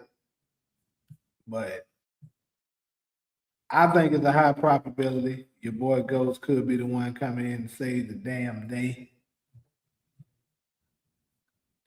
When them folks are on top of your ass.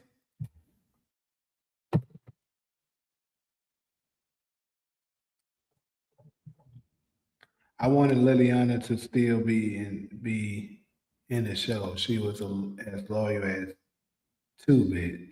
She was one of the only main character women that didn't have a sex scene. That's true. I never think about that shit, but yeah, that's true. I got a question for you, sir. What's that? Okay.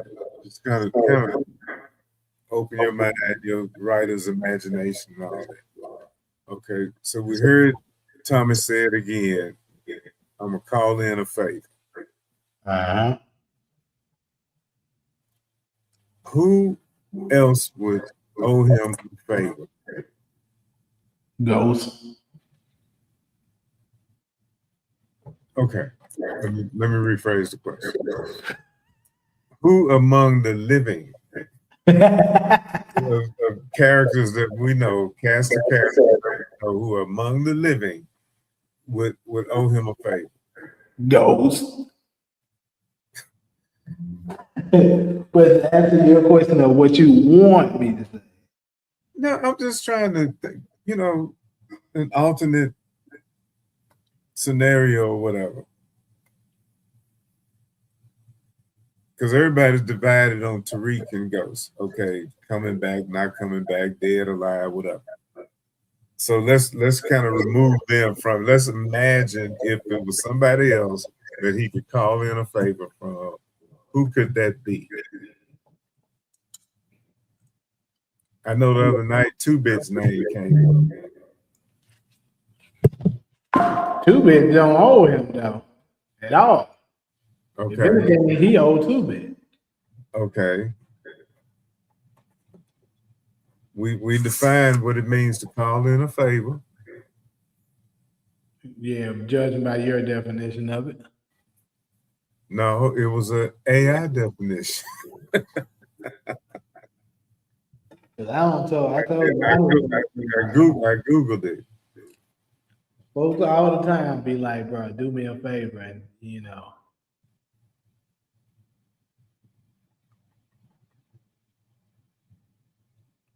Shale to cut that noise out down there. So you can't think of nobody. Honestly, I'm trying to think because like he ain't really got nobody left that's in New York. That's a lot that we know of. Need to call in a favor.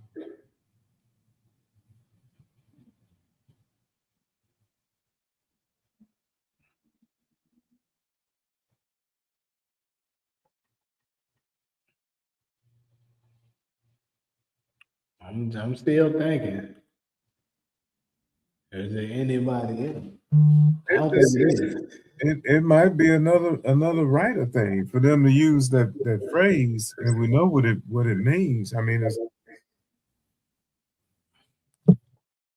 if he had just said, "I need a favor," I'm gonna call somebody. That's different. But or I'm gonna call a lifeline. You could use different phrases, and that opens the door a little bit more. But what was his relationship with that Italian family? They don't have a good relationship. Yeah, because he killed them, right? Or killed somebody in their family. Mm-hmm. You call them in, they gonna come there to help the niggas that's trying to kill them.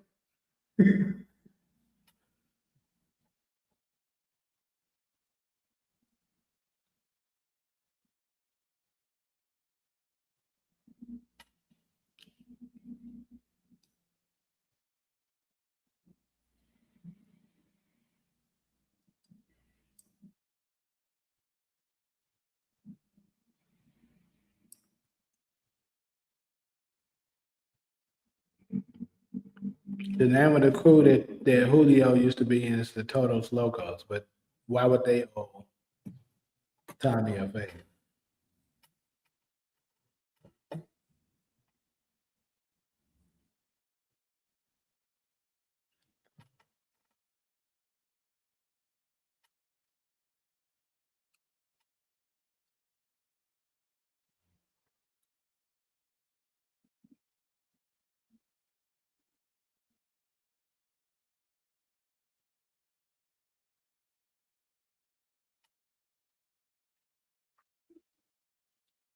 Here's another take. He actually does call in Auntie Delores and some Italians because she owes him for sparing Elisa Marie. They would honor that, but afterwards, all bets off. I'm gonna have to decline it. It's kind of crazy. What was in the little necklace thing? What was the deal? Lisa Marie has some kind of information. Was it a necklace or Yeah, flashlight or something? it was a little. It had the tape on it. Then she give it to Tommy? Yeah, she did. And what was the tape about? The tape of him admitting to killing Lobos.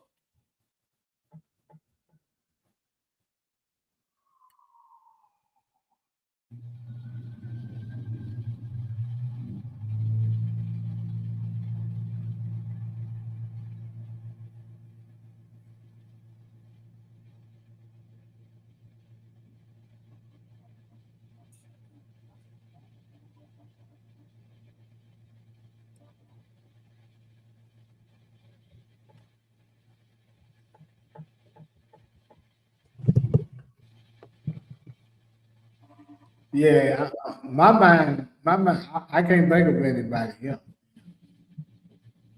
If it's somebody that we know.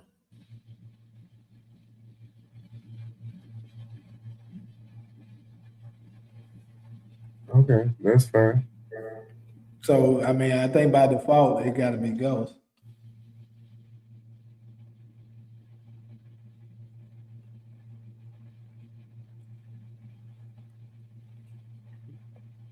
Well, you could ask the same question. What is Ghost owe? Well, Ghost owe him for not killing Tariq. Because remember, on the finale of Book Two Ghost, when the first scene we seen with Tommy and Tariq, he said to him, "I promised Ghost I wouldn't go kill you, but I swear to God, if you don't get your skinny ass off my ride, I'll beat your ass right now." That's what he told him. So we didn't see on screen with him promising Ghost he wouldn't kill Tariq, but he said it. Hmm.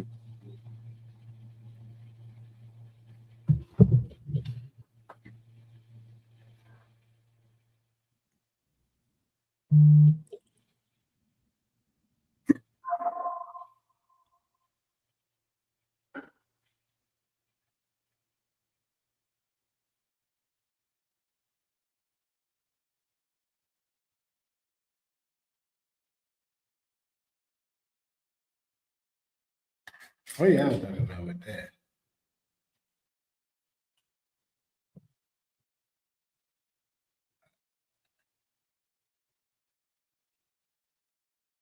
So we through with that last topic, right?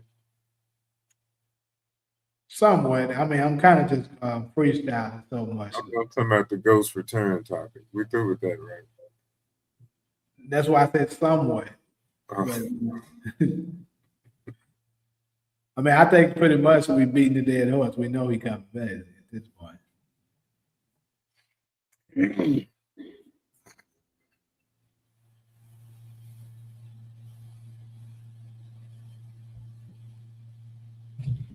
Maybe Breeze got some people out there. And he finally called Breeze people. They coming in his ass.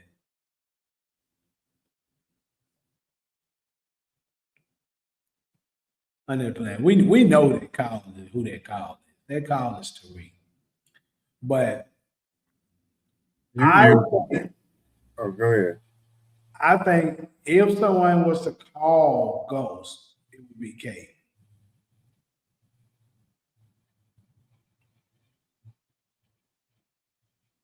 Like, it could be because, Tommy probably would be upset about it because he was always insecure of Ghost for a majority of his life because everybody always asking him about Ghost because Ghost was always better than him. And he always kept trying to prove that he didn't need him. So for his mom to call Ghost to save his ass, he would be happy about it, but at the same time, he'd be like, bro, God damn. You didn't think I could handle it? You couldn't, motherfucker.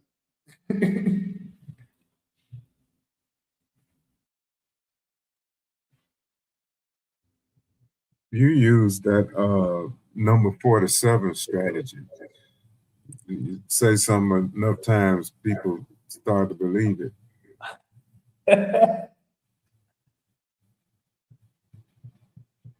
I'm just saying, Kate knows that how cold Ghost is. She knows Ghost is the only one that she know of outside of herself that would always look out for Tommy.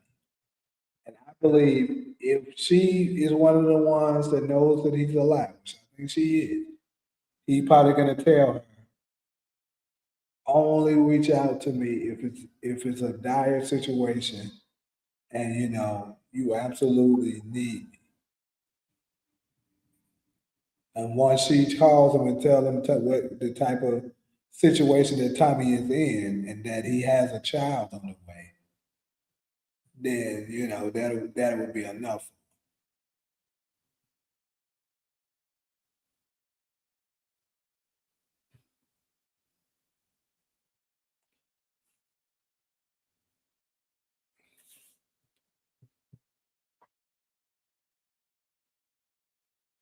Man, shut up. Early Tyler dead as hell. Didn't Marvin shoot him? Yeah, shot the shit out of his ass.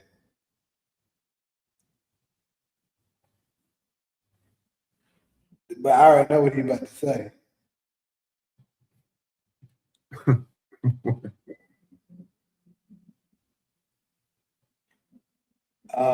They're gonna try to say he didn't have a federal, so that means just like Ghost. That's what they're gonna try to say. But That's what somebody said there.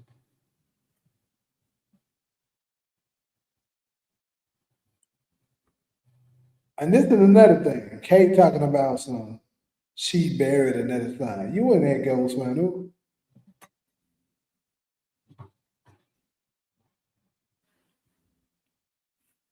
So why did she tell Mireya she buried another son when she went at his funeral? She probably just keeping up a story. 'Cause she knows. It was a fake funeral anyway, right? Yeah, it was. According to y'all's theory, it was a fake everything. Yeah, because that's why they made it a closed casket.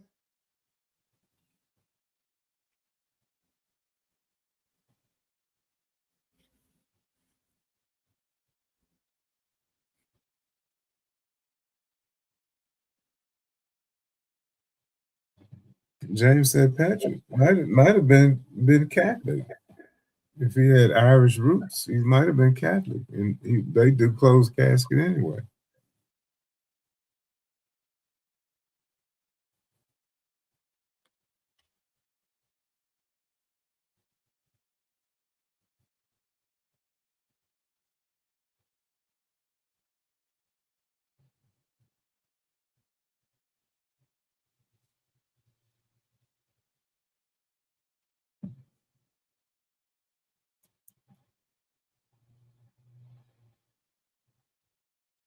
And keep in mind, the episode description talks about secrets being revealed. Matter of fact, that should be something we should have touched on. Well, we know Miguel killed Che's son, right? Uh-huh. That's a secret. We know only two people know about D-Mac in the card game with Madam Wu. That's Jannard and D-Mac. Who knows about the 9-7s? Jannard and D-Mac and Tommy. and no Smiley, who is in the next episode. Because that's who was trying to kill Tommy. Smiley was with D-Mac doing the 9-7. Yes. Is that the one they gave the money to? Yep. Go home to his family? Yep.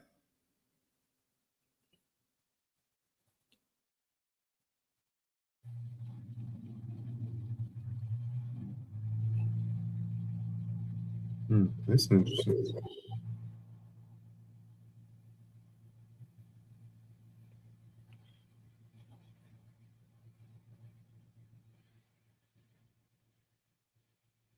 So it's a few secrets. What's another secret? Kate with Ghost. Kate with Ghost. Ghost. She know that nigga lie.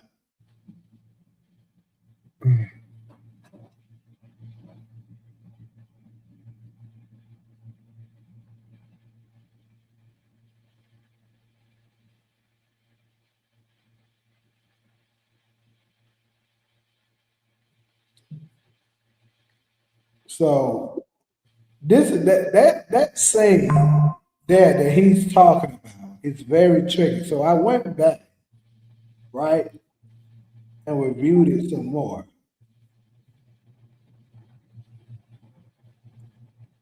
One second. So we definitely saying it wasn't the scene with Claudia. See, now I'm second guessing and thinking that it is because I had to remember that in the exclusive photos for episode 5, that photo was in it. So that must have been what it was, if I'm not mistaken.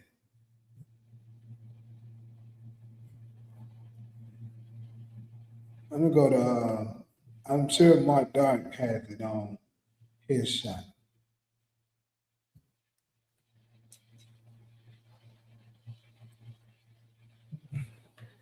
And I don't think it's gonna be an extended episode either. It better be, goddamn it.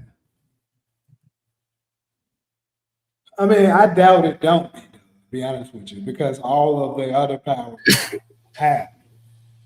Like the last episode of Power, original Power was. The last episode of Book 2 Ghost was.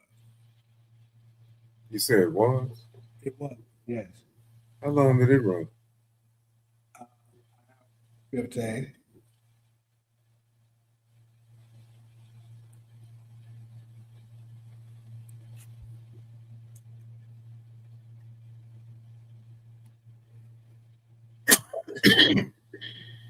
At least I know for sure Power, the original Power. Let me, I, yeah, it was part of the exclusive photos right here.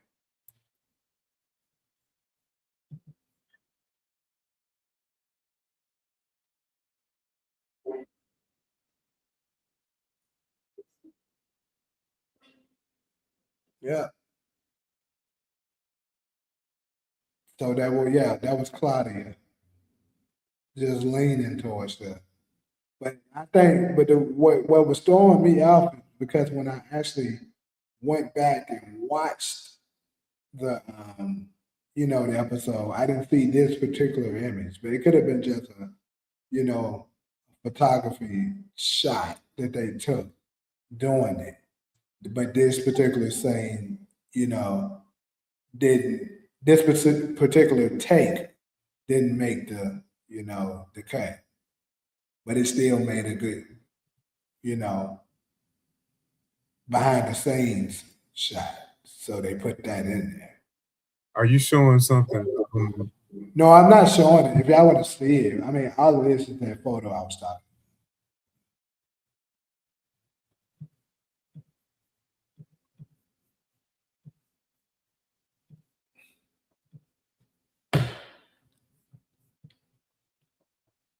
So this is the image that you guys are talking about, but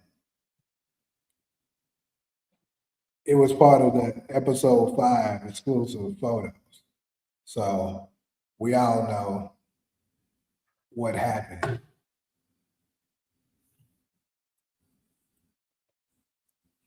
Like I said, that's just Claudia leaning towards the chair, but she's not sitting in it.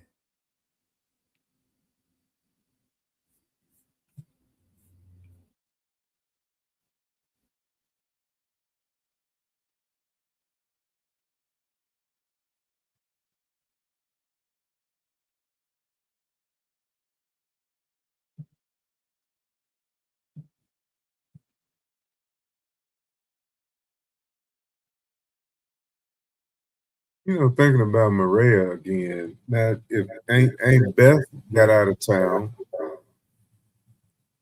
and Elise got out of town,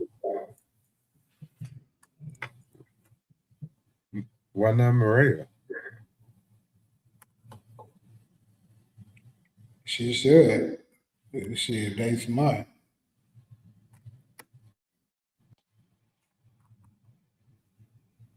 So, I'm starting to think Jannard might just make it, bro. Like that's what I'm saying. I'm saying this earlier that it could be a situation where all of the people of Chicago push Tommy out. Like they make a truce and like, look, you killed his brother, he killed yours. It's even. We allow you to leave Chicago alive, but you got to dip. And Jannard, maybe Vic and Shanti and them run the city.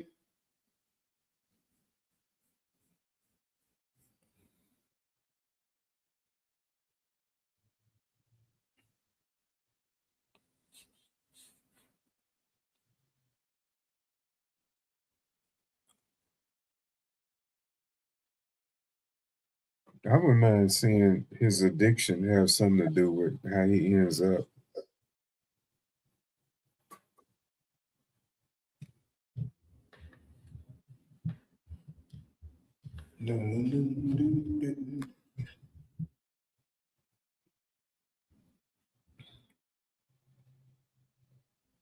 But Jay, I'm gonna have to hop off. All good. I'm about to go to get off too.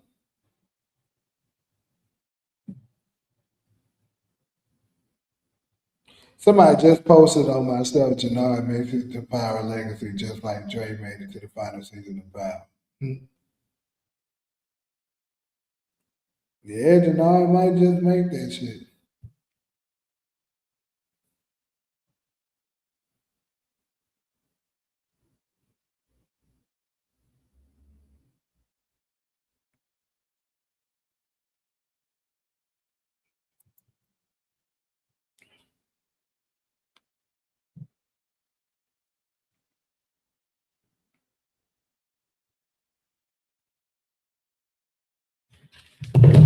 All right, people, y'all got any last questions and remarks we want to add in? Because we about to go close this thing out.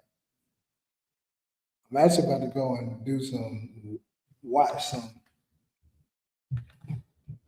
Probably gonna go in and watch me some shit.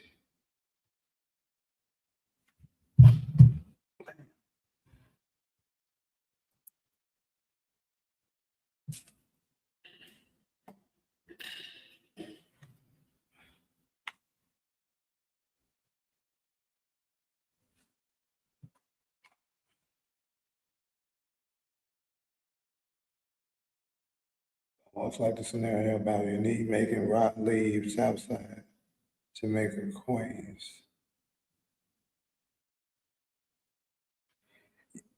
Yeah, yeah, Chris could be. Chris damn near is the best actor. I agree.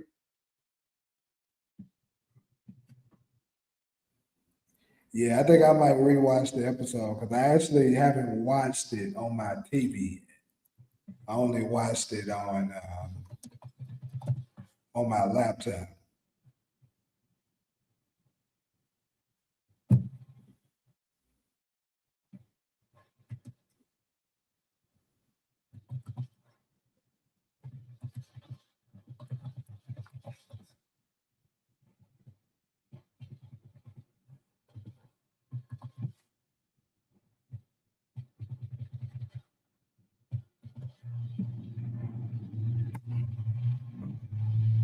Yeah, D-Mac's story somewhat mirrors Gus in certain aspects.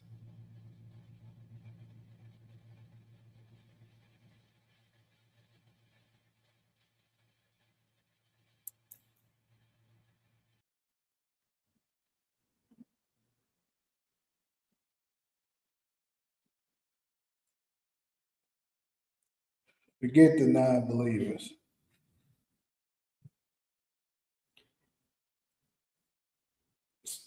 Yeah, Paris, the non-believer. Run it podcast, a non-believer. Support, a non-believer.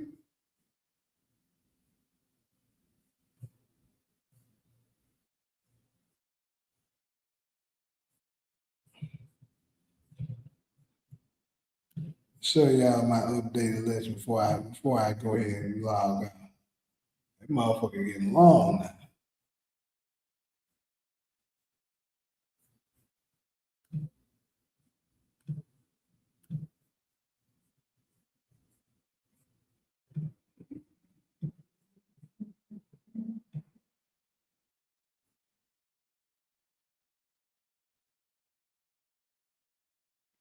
We got 28 non-believers now, man. Ain't that crazy?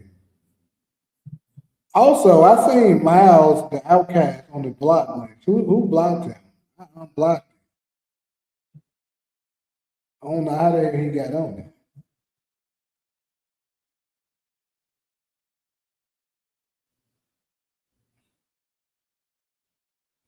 Everyone is either dead or locked up except Mireya and Kate. They take the baby and raise it in Spain. Remember, they had tickets for Spain last season.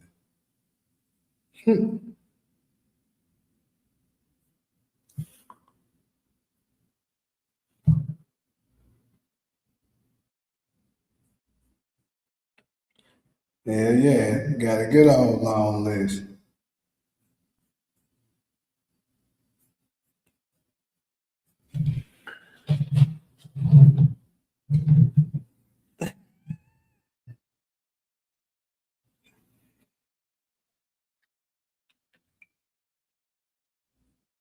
Yeah, I put my doc on the list. He ain't exempt.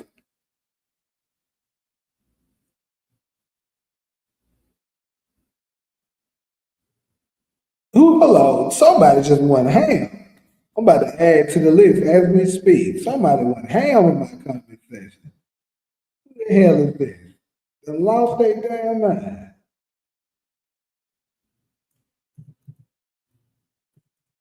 The Legion? What the fuck?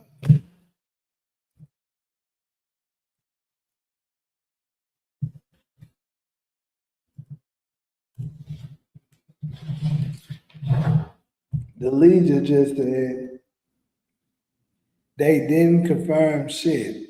He's not coming. Stop getting baited.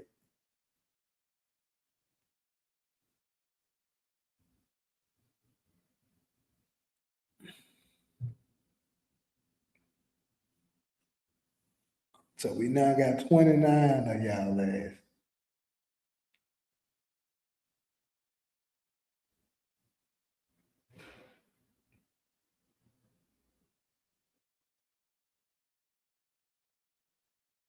Somebody just said, is no one going to compliment this man on his genius with that non-believers list?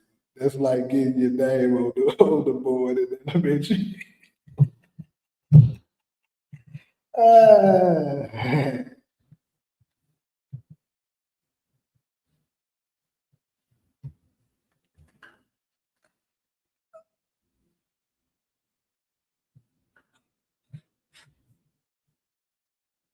All right, now, y'all.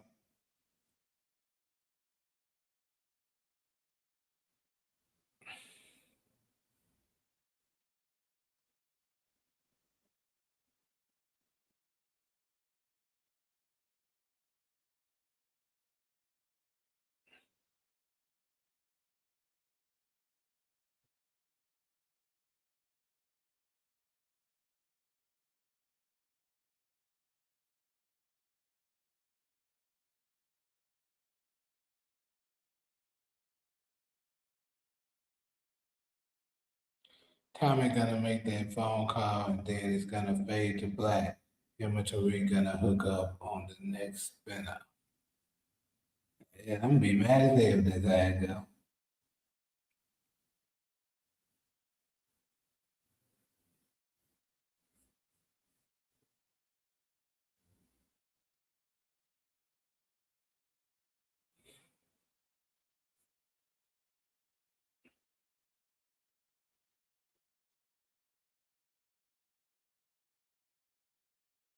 All right, y'all. I'm out.